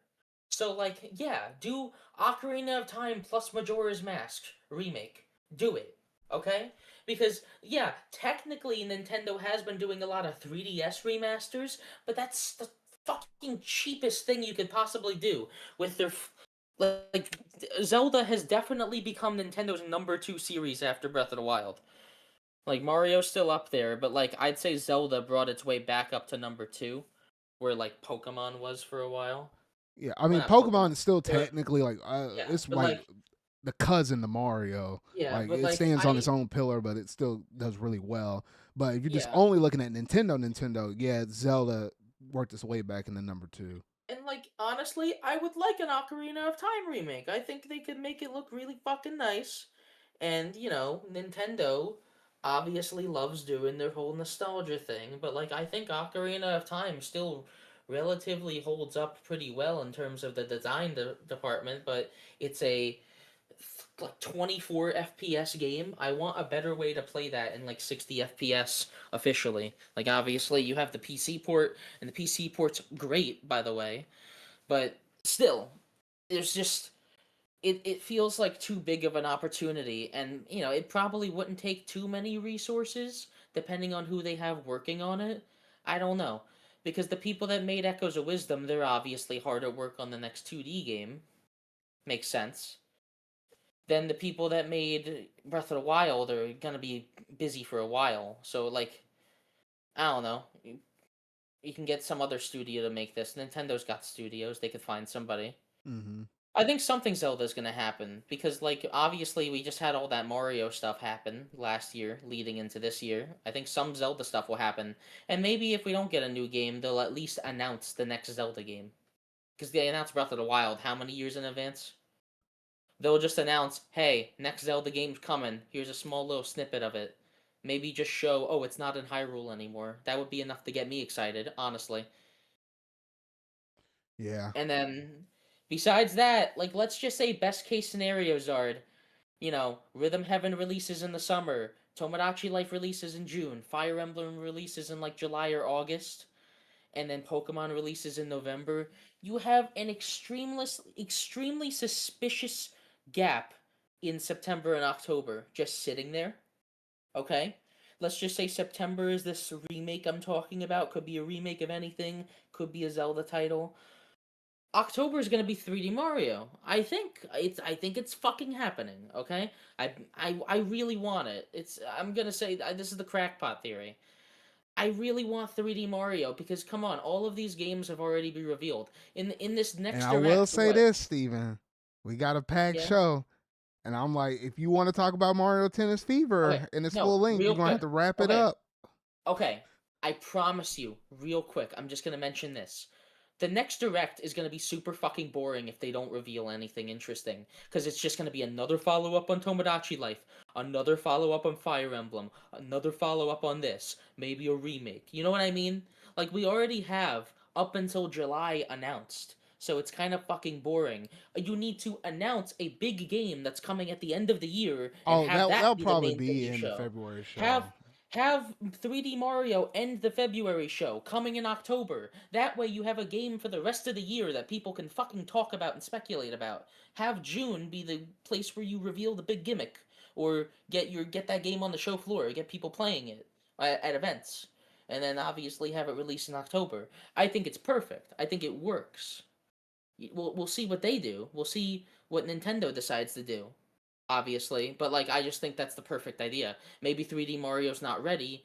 Maybe they want to give Donkey Kong some more attention. But they already said that Bonanza is going to be an evergreen title that they expect to sell well throughout the entire Switch 2's life. I don't think 3D Mario is going to overshadow Bonanza. They're probably going to be completely different games. Bonanza was more like Odyssey. It was focused on these separate kingdoms that you go through, and you can kind of do whatever you want to get to the end of them. I think this 3D Mario is going to go completely open world in a sense. Okay. That's all I'm going to say. Do you agree with me though? I think it sounds right. I think the gap between releases is just way too big. And I don't know. I think it would be the only way to make this year actually interesting. Because right now we have a bunch of B tier software. Even you must admit, Fire Emblem's not fucking A tier. It's A tier for me, and that's all that matters, Steven. Yeah, Heck but yes. like, But no, I mean, in terms of the general consensus, I know you're going to get something equivalent to like a what would be a 3D Mario or what would be a 3D Zelda. They got something underneath their belt that's going to be saved for the second half of the year and where they got Lord to knows really push the Smash is holiday ready. sales. I mean, yeah, they got 3 different games that could potentially pull that off. One of them would be technically the Pokemon Gen 10. That leaves room for probably 2 more. I think you will have something for Zelda and something big from Mario. The Zelda one is not going to be a 3D Zelda. I'll go ahead and say that one. Well, unless it's a remake or don't expect like the next successor to Tears of the Kingdom is what I'm basically saying though. But Oh it could be yeah. anything else really though. But that's all I'm thinking of at least for now for 2026. But yeah, we talked about pretty much everything that we already had confirmed, and then Steven added on his extra tacked on predictions on top of that though. Yep. I So did. okay, so we should be all good and covered for that now. So yeah, so that's gonna do it in terms of that 2026 outlook. These next few topics, not a whole bunch to them, but I just want to quickly mention them though. Remember the whole entire thing with the Nintendo Switch game vouchers. January 30th Yes. is going to be the last day you're going to be able to buy Switch game vouchers, which means January 30th, 2027 it's going to be the last day that you're going to be able to redeem any of those because they last for a whole entire year. So if you're wanting to buy any other last Switch One games that don't typically go on sale or you can't get them cheaper for any kind of retailer or something like that, you can stock up on them now between now and January 30th because once that day comes, then you won't be able to get these or buy anymore at any point after that. You'll be able to redeem them later, but in terms of buying them, that's about it. Steven, were you gonna get anything with these vouchers, or were you gonna get like one last hurrah? I mean, you could technically do it to get the game vouchers for. I'll say this out there for people that might plan on getting this. If you plan on being someone that wants to get Rhythm Heaven Groove as well as Tomodachi Life, do this, and you'll save yourself a little bit of money. That could be But like you the can't last do it couple of with these games, games. huh? You cannot do it. You can't do it with Tomodachi Life and Rhythm Heaven. Did they say that you can't redeem it with that? Because those are technically Switch One games. I know you can't do them with Switch Two games, but those are technically Switch One games unless they're not going to add it to the Yeah, library. no, they cut it off. They said I think games releasing in 2025 are only eligible. 2025 and before. Dang, that's messed up. Yeah, That's messed up. They should let you do it. they only have a validity for 12 months. They will continue to be redeemable up until 2027, but you can only buy them up until January 30th. And, the whole I'm pretty sure, Rhythm Heaven and Tomodachi Life aren't even up for pre-order yet, so you wouldn't be able to do it now anyways. I'm not taking my chances. Let's be honest. Nintendo probably won't let you do it. I don't know. I don't I know, was quickly looking it up, especially and I saw it was Let me see here. I don't know, I think any person that just recently got a Switch 2 though should hop on this instantly. Because like there's so many Switch 1 games. Like let's just say you never had a Switch 1 and you bought a Switch 2. Go get a bunch of games. Go get Mario RPG Remake and also get Mario Wonder, or go get Kirby in the Forgotten Land and also get Smash Ultimate. I think Smash Ultimate was part of that. Like Yeah. you can get so many games. Get these games that have Switch 2 editions and save yourself $10. Like simple as that. Even if you don't plan on getting the games yet, do it like that. Get Super Mario Maker 2 and also get Luigi's Mansion 3. You have an entire catalog of Switch 1 games that you might not have gotten to yet that might get upgrades eventually. Yeah, pretty much. Oh, you know what? Real quick, just while we're on the topic, Luigi's Mansion 4, that will probably happen this year. That's probably the thing I was talking about. Back to the next thing. All right. So yeah, I just forgot. I forgot. I was like, okay, there's got to be something I forgot to say. Luigi's Mansion 4. okay. All right, but that's pretty much it for the game voucher. So if you want them, stock up on them now, and complete out the rest of your digital games you want to get for Switch One.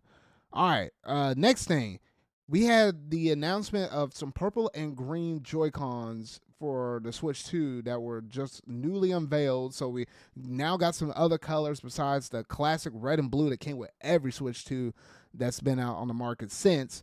And it's kind of funny because at first glance, I looked at these. I was like, oh, that's pretty cool. We get new colors. But then I reminded myself of like, wait a minute. When you slap those things onto the Switch 2 itself, the only thing that has the visible bit of color is just the stuff underneath the two different sticks. That's it.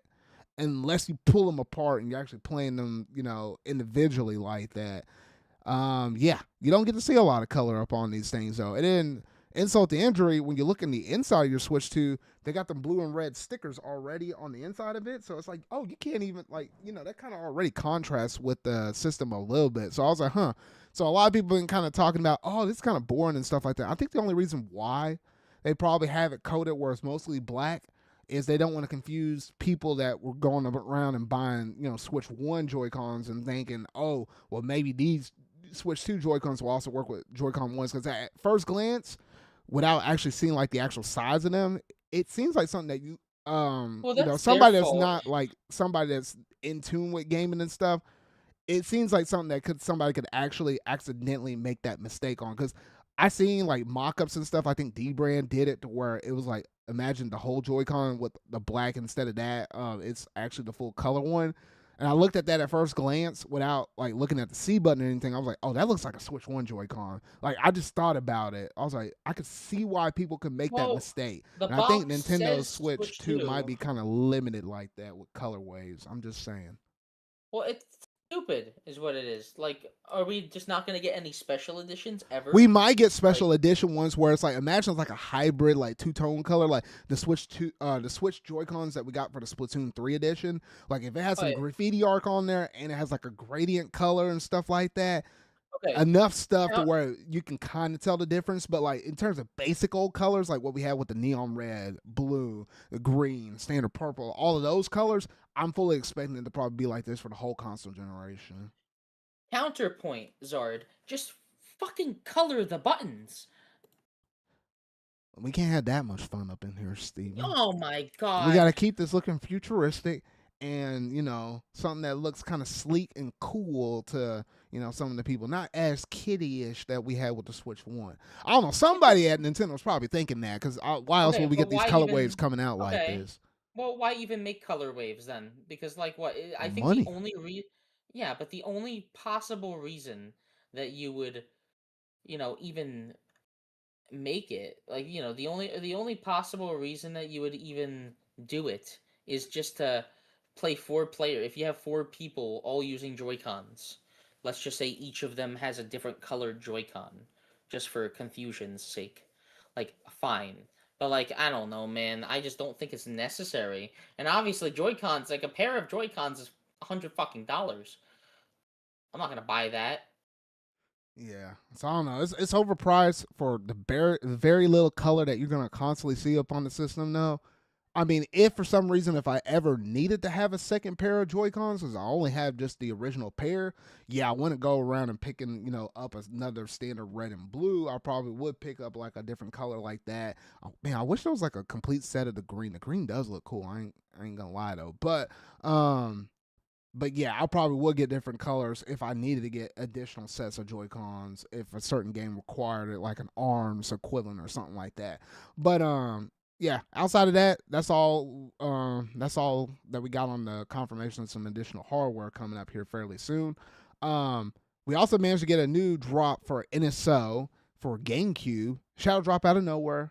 This is the game I was looking for. Hey, we're already starting this year off right, man. Fire Emblem Path of Radiance. No more do you have to go out and buy a GameCube game of this on that tiny little old disc for like 200 something plus bucks, like what I had to kind of do back then. I got mine a little bit cheaper than that, but it was kind of close. Yes, you're able to play Fire Emblem Path of Radiance. I would say one of the few hidden gems. There's a lot of hidden gems on the GameCube though, but this was definitely one of them. And it wasn't really easy to get your hands up on this thing though. And I'm glad because now, obviously, with Fire Emblem games having permadeaths and stuff like that, the save restore points that you have in the classic games. Hey, there's your turntable rewind the clock kind of feature though, so that way you don't have to lose any of your members. I'm gonna take advantage of that because the first half of the game is all right. When you get to that second half of the game, that's where things get a little bit dicey. I will say that though. But yeah, I actually got through like the first couple or a few chapters of the game right now. I've been playing that as dang, that's the other game I forgot to mention. That's what I was playing. But yeah, I'm excited through the moon. I'm glad this finally is out, and I think there's only like a few more games that we don't have that they told us that was coming in those trailer drops, like Sunshine, Coliseum, and Gale of Darkness. And then outside of that, it's the Wild Wild West until they give us like a new trailer of like stuff to expect. But did you have anything to piggyback off of that, Steven? For Path of Radiance, I think it's pretty cool. Hey, maybe you need to pick it up, play it a little bit though. Hey, if they're starting the year off with a Fire Emblem game, we're gonna get a Fire Emblem game in the middle of the year. Yeah, this is gonna be my year right here. My year. No, I don't know. I think it's pretty cool, like especially because this game, like what? It's like how much fucking money? You know what I mean? It's like $200, and then finally, officially, you have an easy way to just play it. Like you can download it and just get a Switch 2, and you just download it. No bells and whistles, no having to find the ROM. You can just play it, which is nice, and it also does like look a little nice. It's a little upscaled. All that fun stuff. The price so far, at least from what I'm seeing, is still pretty set at like around 200, 215, which sucks. I mean, yeah, it's still one of those hard ones to get on the GameCube. It might get knocked down by a little bit, but I'm not expecting to get knocked down by like a whole bunch because there's not a lot of those copies of the GameCube original floating around. If it was a remake, it would definitely get knocked down. If this was like a game that they made physical copies of, like Paper Mario Thousand Year Door is down to like $60. Yeah, which is really nice, honestly. Like pristine copy of Thousand Year Door down to $60, which is what I wanted for years and years. And you don't get that anymore unless a game gets like a remake. It's the one good thing that remakes do for this goddamn industry. Yeah, pretty much. But yeah, so that was a cool NSO drop. So hopefully we'll get some more good GameCube and hopefully some N64 ones here. Fairly Conker's Bad Fur Day. Come on. Diddy Kong Racing, come on. Smash Brothers 64, come on. There's a few more games for 64 I still want. Before then, I can have all the focus on GameCube though. But yeah, that's a really nice drop we got for that. All right, and then one of the very last gaming topic discussions we have before, Steven, you saw that list of the year in review. I was trying to keep this show moving though, and now here we are with what should have been like the last 20 minutes, and we're gonna have to go into OT on this mess though. But whatever though. Mario Tennis Fever managed to actually drop a good overview trailer for this thing though, so we got to see a little bit more of it because considering when the game comes out, it's like the first couple of weeks of February. It'll be too late for them to have like a February direct and then talk about this game because the game will be already out. So it kind of made sense that they just went ahead and dropped out an overview trailer. And looking at everything they showcased off, they showed off all the different fever rackets, different modes and stuff. It seems like this game has a lot of content loaded up on the front end to where I don't have any kind of shadow of a doubt where they will try to make a move of saying, "Hey, we got some DLC coming" or anything like that. Thankfully, and if they did, it would have been like way later on. It's not like they're going to announce this on the front end, though. But it just looks like there's enough content up in here between the story mode, some of the different challenges and stuff like that. Obviously, you can do some things online with some people, though. You got your 1v1s, your 2v2s, and such. Like, I felt like this game should probably last you quite some time before then you might feel like where you need to switch it up, though. And obviously this is like one of the biggest roster casts of any Mario Tennis game in history. They said with like 30 something ish characters. So Steven, how did this overview trailer make you feel? I'm excited. That's all I'm gonna say. So it's got 38 characters and it's got 30 rackets, which you start a match and you combine your character and your racket. So that's already like almost 1,000 combinations for the quote unquote meta that you could have. Obviously, so many combinations already that you can have between your racket and your character, which is gonna make the game interesting by default. Plus that, obviously, you have all the other fun stuff, aka this game has, I think it's about 13 courses, but like, in reality, there's around 6 or 7 like actual courses, and then the other like courses are like, the course but made out of clay, made out of grass, because it's like the different terrain affects the ball.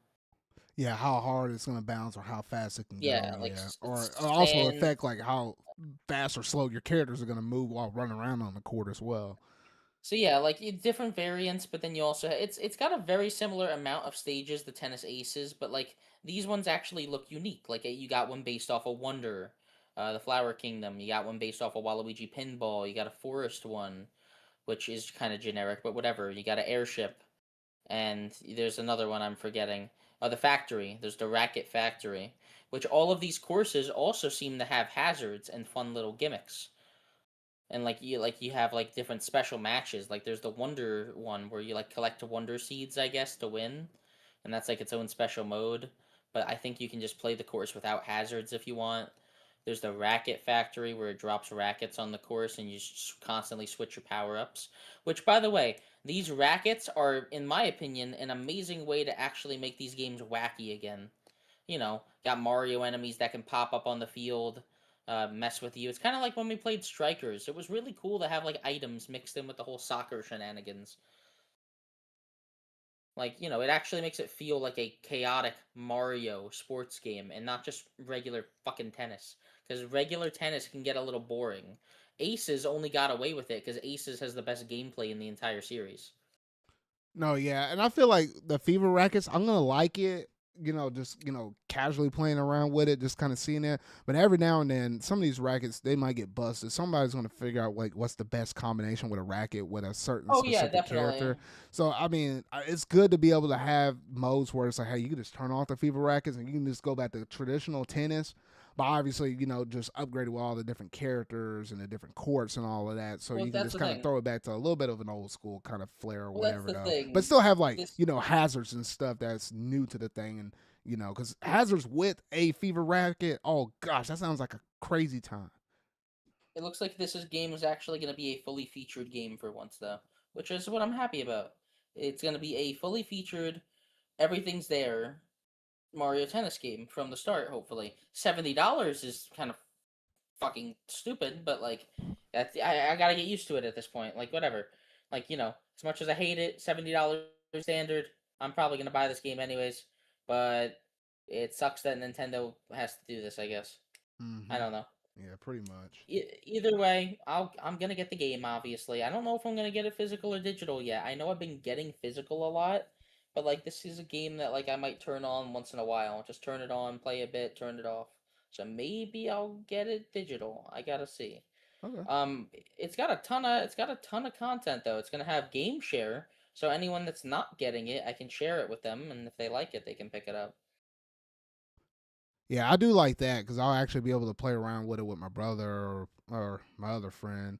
So, yeah, that, People that that have that's gonna be Switch cool. ones as well. Yeah, I So that's like it when that's they do nice. that. It's just hopefully it kind of is able to hold up with obviously with The the streaming connection. aspect of it though. Hopefully it doesn't like lag out or anything. But Yeah, I'm really looking forward to this, and it's gonna be like one of the very few first party Nintendo games I'm gonna pick up for 2026. So I'm looking forward to this when it comes out. Really am. All right. With all of that being said, that is it in terms of all the gaming news that we had to go through and talk about here on the show. And that leads us into the final segment of the show. We will see how long this lasts. But the big year-end review from everything from January all the way up through June. This is when we kind of like to look back at the year 2025, see all the games that we happen to got. Just kind of give like a few different quick thoughts of some of these games that happen to actually release in a handful of these months though. But I always like to take this time just to go back and reflect on everything that we gotten in the past year and just kind of wrap it up into like this one big old nutshell. It's like one last final hurrah to the previous year though. So we got to rewind the clock all the way back. I mean, all the way back, Steven. Back to January 12th of 2025. Remember how Nintendo's very first game, and this was before the Switch 2 even came out, though, but Donkey Kong Country Returns HD was actually the first thing they put out January 12th of last year. And I was like, oh gosh, I almost forgot about that game even being a thing. I actually remember picking up that game, and I was like, huh. I mean, because I remember having the original one on Wii. I didn't have the 3D one that was on the 3DS because they said some of those levels that were exclusive to that 3D one was in this remaster. So I was like, oh, you know what?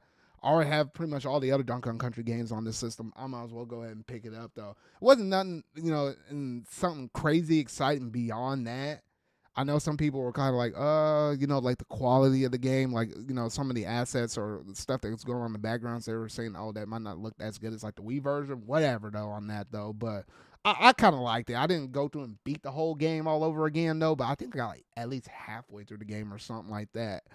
But do you have anything to say on that one, Steven? Uh, Donkey Kong is like okay. Like I heard that port was kind of weird, had some issues, but like I have it. I just haven't tried it myself yet because I didn't really have any drive to go back and play Returns yet. Mm-hmm. Obviously, I'm glad they released it because Theme Park happened, Bonanza happened. People can go back and play like the other Donkey Kong games.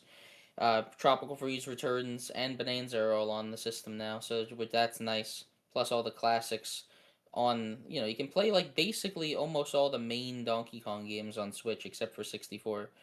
Either way, um, obviously Returns is an amazing game, but the remaster just seems a little weird in terms of like visual differences and changes. Um, there's a weird like two-player thing where some levels are a lot harder on two-player because of a certain glitch with jumping on enemies Mm. that they still haven't fixed to my knowledge. Either way, like it seemed okay. The main reason I remember this game is because they revealed the Switch 2 finally on the morning of this day They getting did, yeah, they did. like I the was like, exact what the a heck? lot of people because there was that one guy Nate the Hate. He was like doubling down on his statement. Oh, Switch 2 will be revealed tomorrow. And then people were like, "This guy's fucking stupid. They're not gonna reveal the Switch 2 when they have Donkey Kong coming out on the day." They did, you know.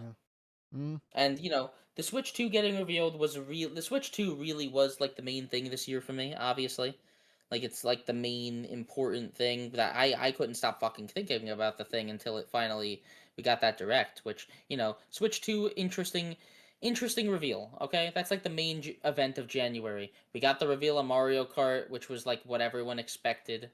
Really what everyone wanted.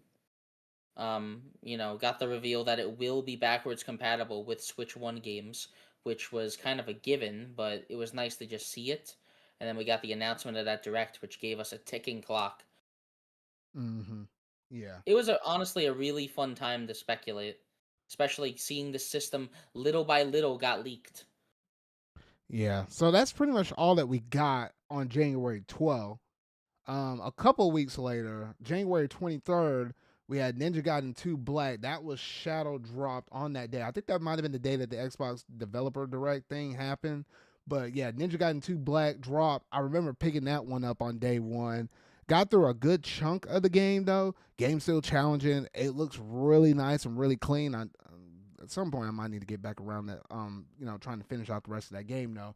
But yeah, no, that was just nice to have one of those ninja games come out that early on, and it wasn't going to be the only ninja game that we managed to get. for January though. So that was a cool, nice little drop right there. I know you didn't pick that up, Steven. So I know you I did probably ain't not. got nothing to say on that one though. So we'll keep the train rolling here. Okay, well, Um, I think Ninja Gaiden's cool. Like, it probably is a good game. no, yeah, it's a good game. I just know that you hadn't really kind of messed around with it outside of the one that we got a little later on in the middle of the Yeah. year.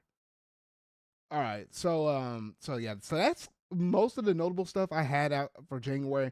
Obviously, there's going to be some other games that probably came out in the year of 2025, but out of this list, I always look at and talk about covering the games that either I have played, Steven, you have played, or games I know that's just really big in the whole industry that everybody and their mama is probably talking about. That's what's showing up on my list here for the year in reviews. All right, so February 4th, we did manage to have Kingdom Come Deliverance 2. I know that was a forerunner that actually got like a lot of votes and stuff for the Game Awards at the end of the year. So I was like, okay, I know that wasn't a game that me and Steven played though, but it might have been a game that maybe one of y'all out there having to play. So that came out on February 4th.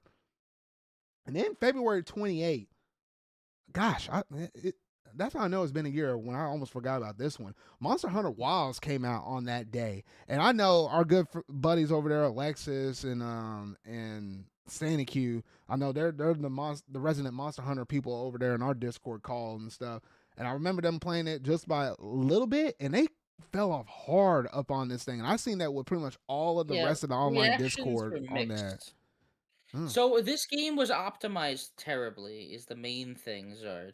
The game had extremely bad optimization basically in every single facet, which turned people off immediately. But then you also had the double whammy of the game kind of just like not having a lot at the start. Uh, you know, a lot of like people complaining about certain aspects of it, saying that it's better or worse than World, this and that. A lot of people just playing World instead. There was I didn't pick it up. I didn't care enough to pick up this goddamn game. Obviously, um, it just and I don't know. There's also the whole issue of like why even fucking make this game? Well, why I don't know. I personally just didn't really think it ever looked interesting. From every single little bit they showed, it never looked like an interesting game to me. Don't mean to be so cynical. I'm sorry, but like I don't know. It's Yeah, like it's just I don't know. I feel bad because like the main thing that everyone will remember is how this game released in such a broken state, especially on PlayStation. I think it was terribly optimized, and even PC. Did you know that they're still doing performance patches? still Did you almost a you whole know year how later. okay, yeah, do you know how games you know how most games put out like a roadmap of content? Yeah, This game put out an optimization roadmap. Can you fucking believe that? yeah, that's crazy. Here's a roadmap of the coming months and all the optimizations we're gonna make to make the game run better. What a fucking joke. Okay? I'll probably eventually get it once they optimize the hell out of it and, make the DLC. Because that's the other thing about Monster Hunter games that I learned with Rise. Never buy a Monster Hunter game at launch. The DLC will come out, and the game will eventually go on sale for like $12. I mean, shoot, they might put out a Switch 2 edition where that one might run better than obviously everything that we got at the launch of, when it came out originally on 2025 with like Well, the yeah, PS5 and the other versions. That might be a thing. Who knows? well, they would have to make it run better because the Japanese crowd would kill them if it doesn't. Yeah, pretty much. But yeah, so I think that's all we got to say on Monster Hunter Wilds. So that's pretty much all that we mostly got in the month of February. Moving over to March 6th, we had Split Fiction. Now, obviously, I Yes, just said that was a game that I just recently bought, so I hadn't played it yet. I need to play it at some point. But Steven, you managed to play through that game. I played through it with Yoshi, and oh, trust me, I'm willing to play it again. I had a great time with it. It's another game. I don't know if you've played It Takes Two, very similar to It Takes No, Two I hadn't in played that terms one of either.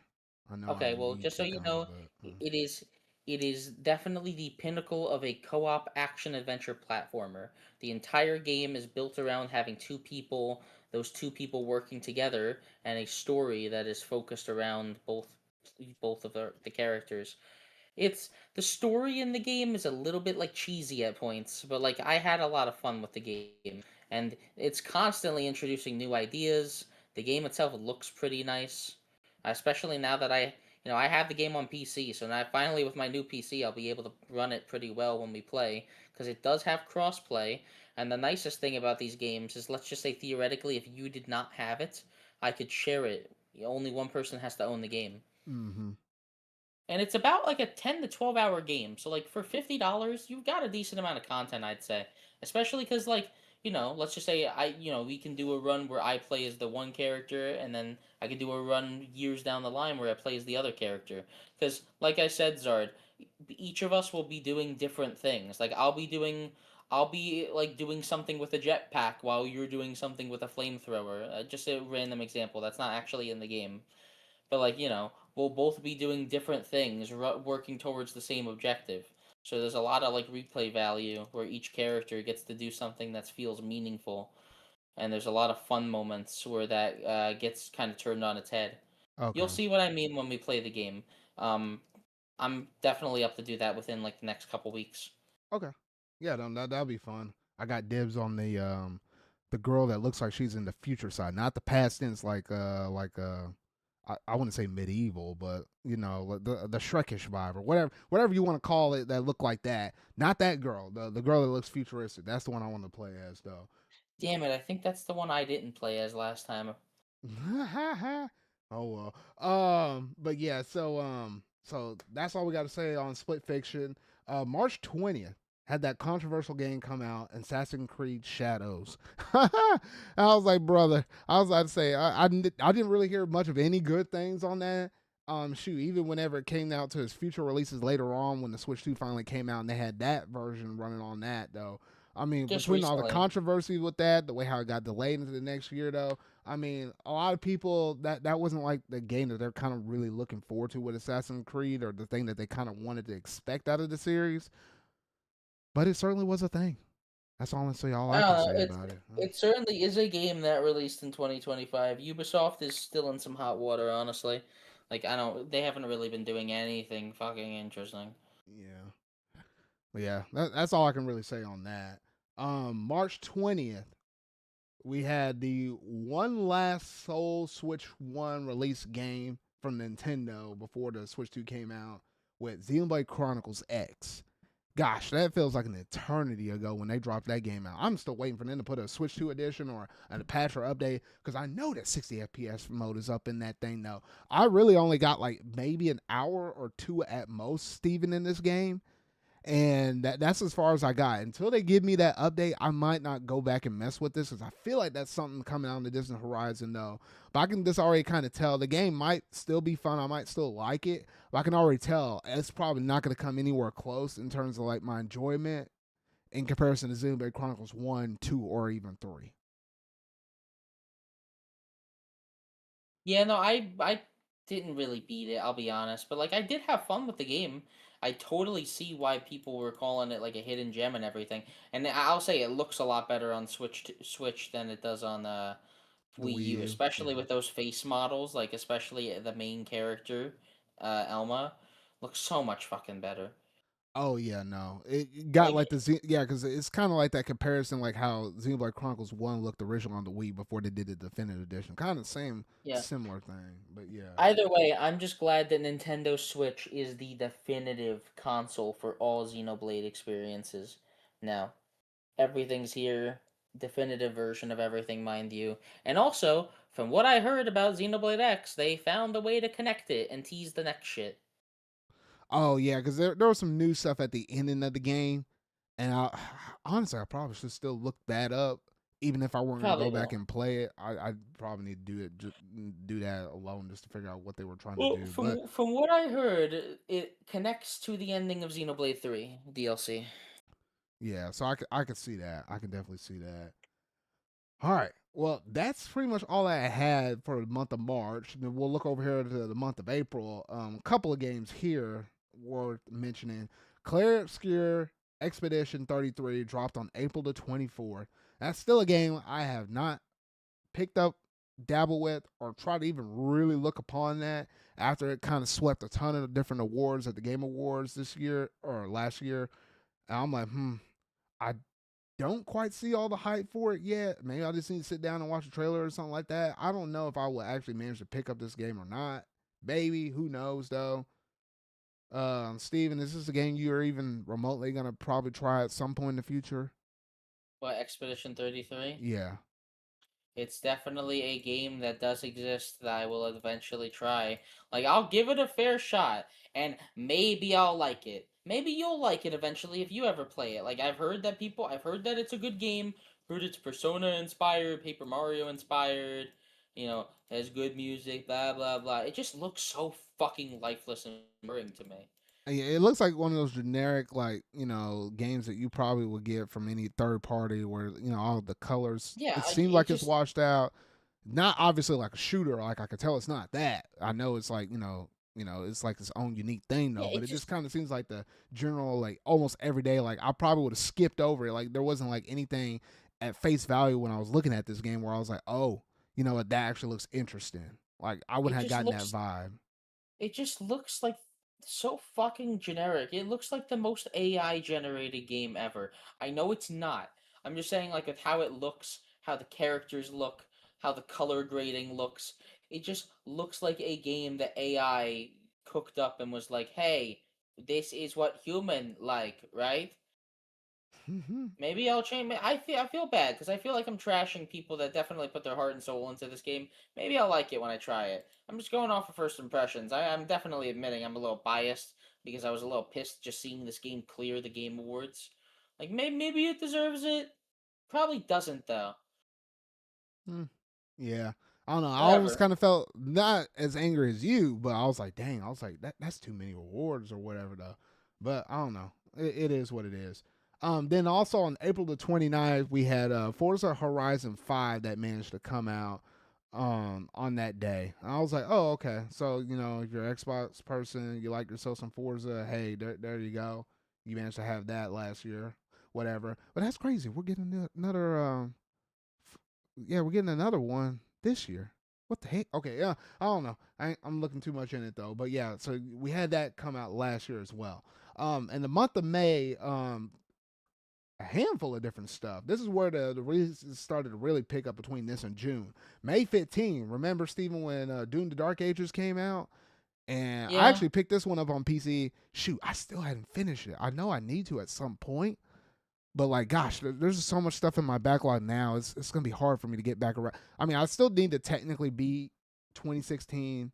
I have 2016. I have on Switch One, and I think I can technically play it on PlayStation with extra tier or whatever. Maybe. Um, Doom Eternal. I have that on the PS5. The PS4 version, but played it on the PS5. And then I have Doom: The Dark Ages that's available on PC.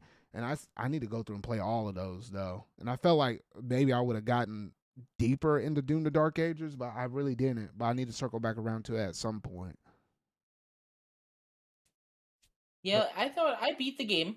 Like, I didn't really go back to it after that. I beat it and I just tried turning up the speed, the game speed, and I'll admit it felt a lot better once I turned up the game speed. It feels like it's a Doom game. It's just like the most average a Doom game could possibly feel.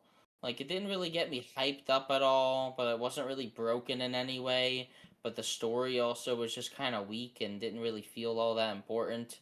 Like, mm-hmm. it didn't, like, they made a prequel, but really gave no reason for it to exist. You'd think, oh, it's a prequel, we're gonna find out a bunch of important stuff, or even find out why Doom Guy is the way he is, or even just see him, like how he becomes this knight or how he gets like locked away. We don't find out anything. Like it feels like a bit of a pointless like one-off game before they go back and actually, you know, go, finish off what like happened in the DLC for Eternal. But like I don't know, it was a fun game. It was good enough. I just think the shield is also a bit of a overpowered and kind of boring mechanic. Like you shield bash throughout the entire game, you parry with it, you throw it, and it doesn't really feel all that fucking fun to use. It feels kind of out of place in a game with guns. Yeah, I don't It's know. it's It okay. kind of diversified the combat a little bit, just to where if you felt stale, you had something else at least underneath your tool belt. At least that's kind of the vibe I got from it. But yeah, It had things I it had things I liked. Like I liked the visuals good enough. Like, I thought it was a decent length. The missions were like relatively long, but like they show you, like I was able to 100% everything pretty well. Like, the collectibles are not in really that many hard to find places. But at the same time, the collectibles are kind of a lot less interesting. I'm very iffy on this game. I'm back and forth on this game, but like I don't know. I don't regret my purchase. Like I'd say I got $70 worth of content. I just wouldn't really ever go back to it. yeah, you bought this game. I didn't buy this game. It came free when I bought my PC. So I was like, oh, okay, that was a nice little bonus part. So that's why I don't feel as bad as when I didn't actually get to finish it just yet. But yeah, honestly, cool stuff right there. Cool stuff. May 16th, remember Capcom Fighting Collection 2? That came out on that day as well. I think that's based on the digital release because the physical release didn't come out until much later. That's the one I actually Yeah. managed to pick up a little later on though. But hadn't really put much time up in it. I know there's like that one mode that's the beat 'em up that you can do with a buddy. Oh gosh, I'm trying to remember what's the name of the game on that one. I think is it the Punisher one or something like that. But I don't know, but no, this I one need to wasn't a get to collab it. one. This one wasn't a collab one. Oh no no no! Oh my gosh! Good. Oh good. Yeah. I'm glad you said that. I was looking at Capcom Fighting Collection 2 and thinking it was Marvel versus Capcom. Why? I No. don't know. I have absolutely no idea why I was thinking that. No. All right, so Capcom Fighting Collection 2.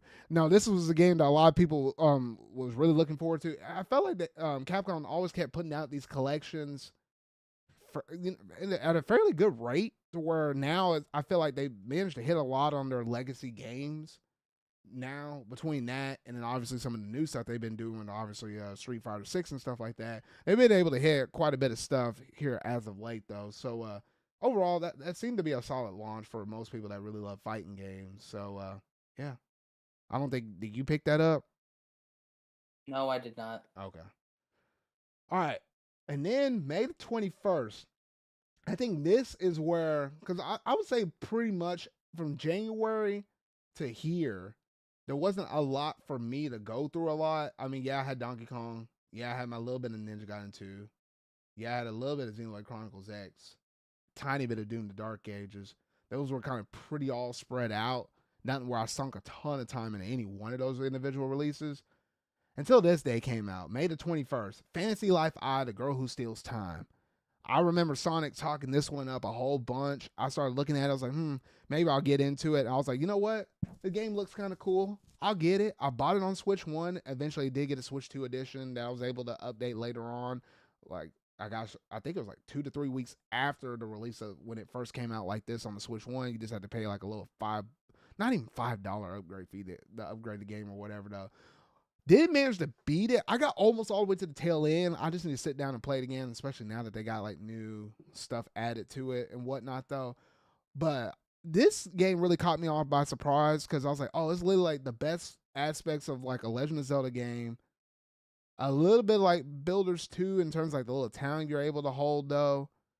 And I just felt like it was like strongly Zelda inspired though, but I thoroughly enjoyed my experience while going through and playing Fantasy Life. I had to grow Still's time between all the different job classes you're able to do. I mean, there's like a lot of replayability or a lot of different avenues of you being able to do this. Our good buddy Kyle, he put so many hours up in this game. Gosh dang, he about did almost everything you possibly could do up in this game, and he didn't seem like the kind of guy that would probably put that much time up in this game. He just got that Yeah, much caught up in it though, but I could see why. I did not expect that. And honestly, like, here's the thing, Zard. I was a big fan of the first one. I didn't even put that many hours into it. Crazy. Like I got put like 50 hours into it, and I really did like the game, but like I just had a lot that came out right after, so like it's Yeah. a little difficult. Mm-hmm. But yeah, we'll leave it right there though. But I mean, if you hadn't checked out that game, pick it up on Switch 2. I mean, you can't go wrong with that game though. It's really good. And if not, if you have to play it on Switch 1, I mean, you can. You just ain't playing it in 60 FPS in comparison to like any other place that you can basically buy the game off of. And then to conclude off the month of May, you had Elden Ring Night Rain, which I heard some people talking about. I mean, obviously coming off the heels of the first Elden Ring and stuff like that one, front runner from like Game of the Year and stuff like that from a couple years ago, whatever though. Um, didn't hear too much about this one, not too much at all. But I know some people were looking forward to it. But I mean, I just figured I'd just give it a I quick little shout out. I just heard that it like petered out very quickly. Yeah. But yeah, that basically concluded up the whole month of May. Before then, oh, you had the huge onslaught of stuff that happened in June. All of it happened on one day. Yes, everything that happened and transpired with the launch of the Nintendo Switch 2, because that happened on June the 5th.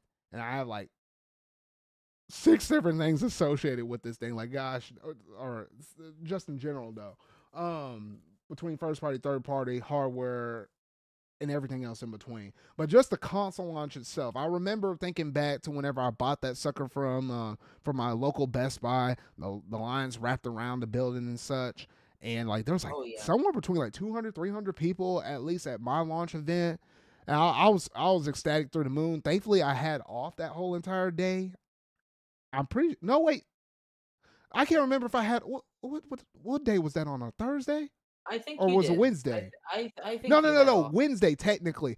I mean, going into technically, it Thursday. released on the Thursday, but the midnight launch meant you went out and got it Wednesday. So I technically went to work that day, did some other stuff, came home, chill at the house before then having to run out at like they were technically releasing it midnight Eastern, so you were able to buy it here in my time zone at 11 o'clock Central Standard Time.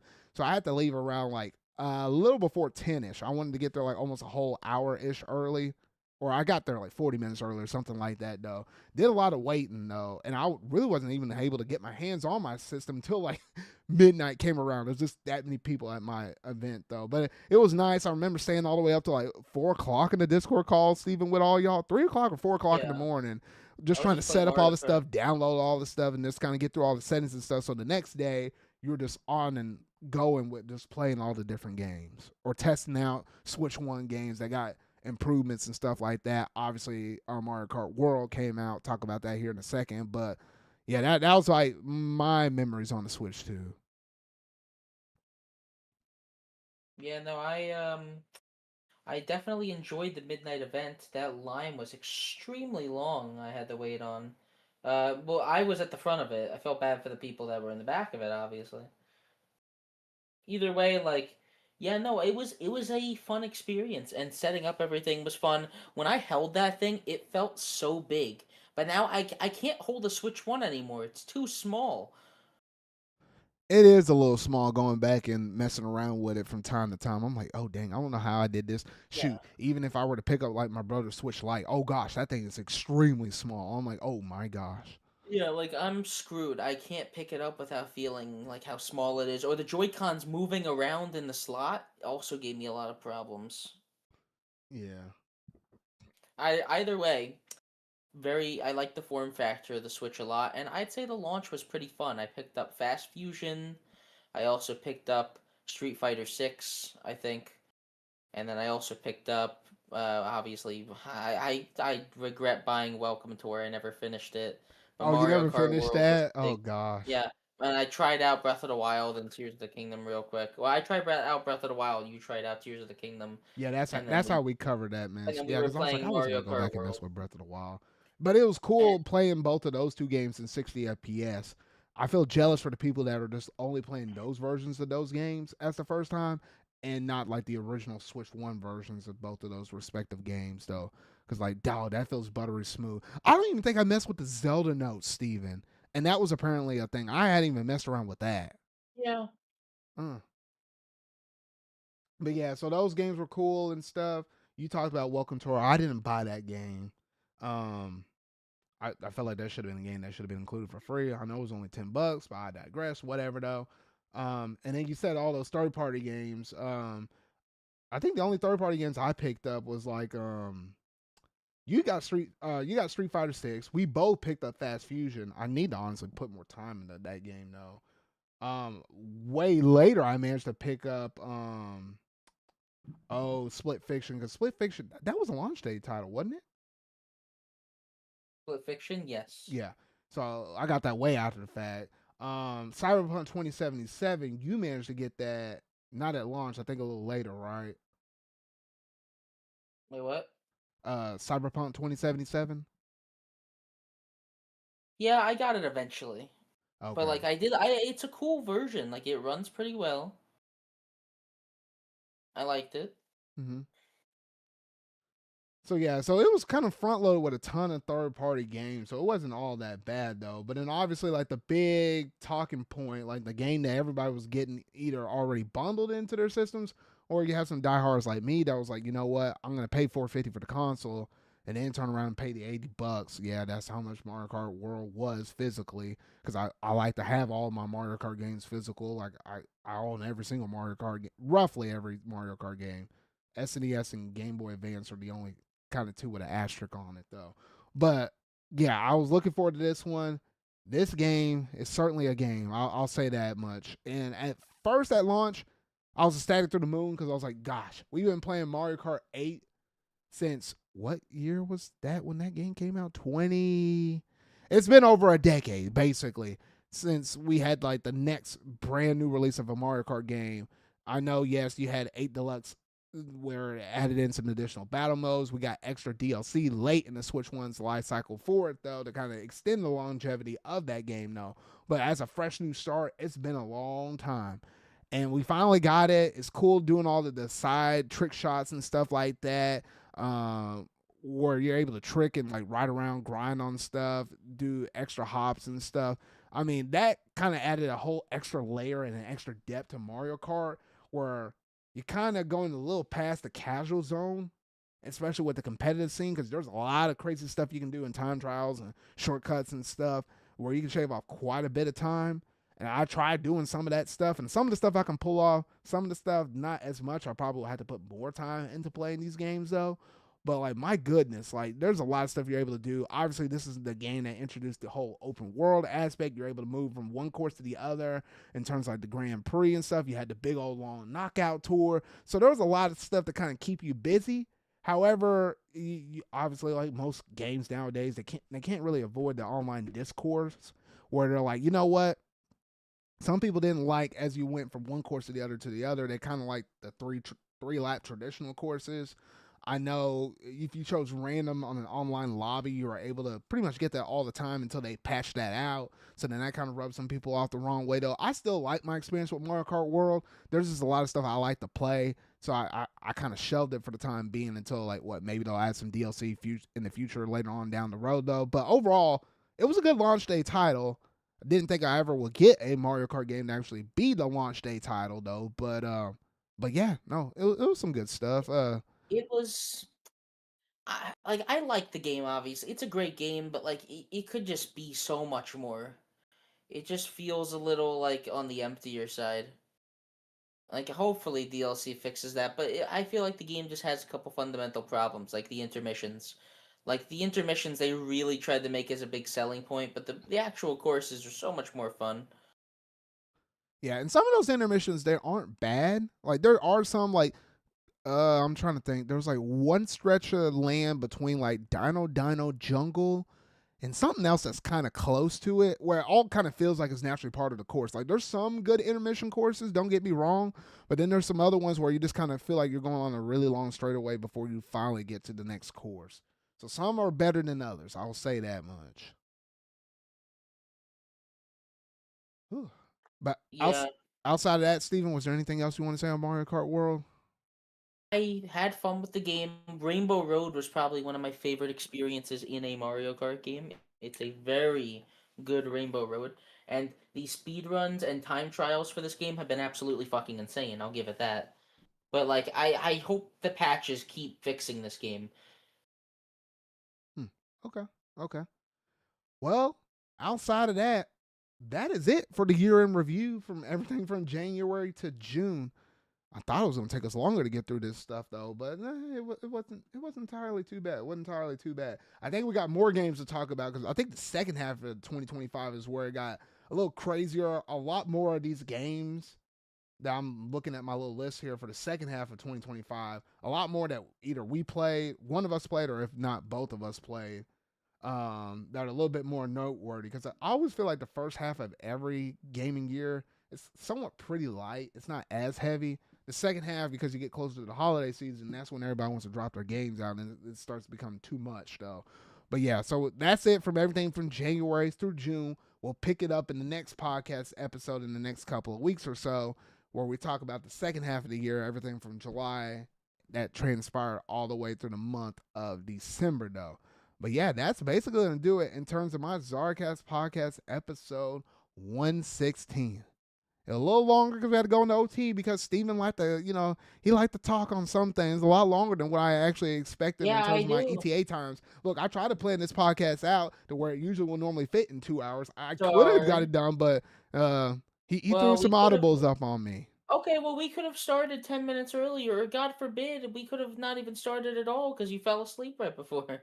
Boy, I was going the Yeah. whole show without saying nothing like that, though. It was pretty No, funny, I'm though. just talking about the raw runtime. It Even was if we pretty funny. started beforehand, it's still I like guess, 24 yeah, minutes whatever. longer It than was, well, guess whatever. what? It was a big year. It was a big year and a lot of big stuff coming up.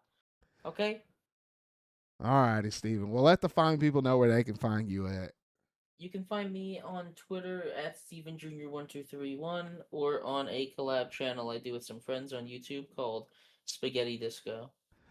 Alrighty, and that's truly going to do it in terms of the first ZardCast episode of the year with episode 116. So if you really like this, make sure you're going to hit that like button, go ahead and hit that subscribe button and that bell to stay up to date. All things video game related, I feel like talking about and discussing. And if you happen to be one of my audio only listeners that happen to be listening to this either on Spotify, iHeartRadio, Amazon Music, yes, you can listen to me in the car with iHeartRadio and all of that, or Apple Podcasts, everything else in between. Give the podcast a review. Just let people know, hey, we're just a couple dudes that love talking about a few pop culture stuff, some Marvel stuff. If there is some like what we talked about with a few of those trailers that we got that happened so far, and everything gaming and everything else in between, though. But that's gonna truly do it in terms of this week's ZardCast podcast, though. So remember, y'all, until our video I make next, until my next ZardCast episode 117. I'll see y'all later.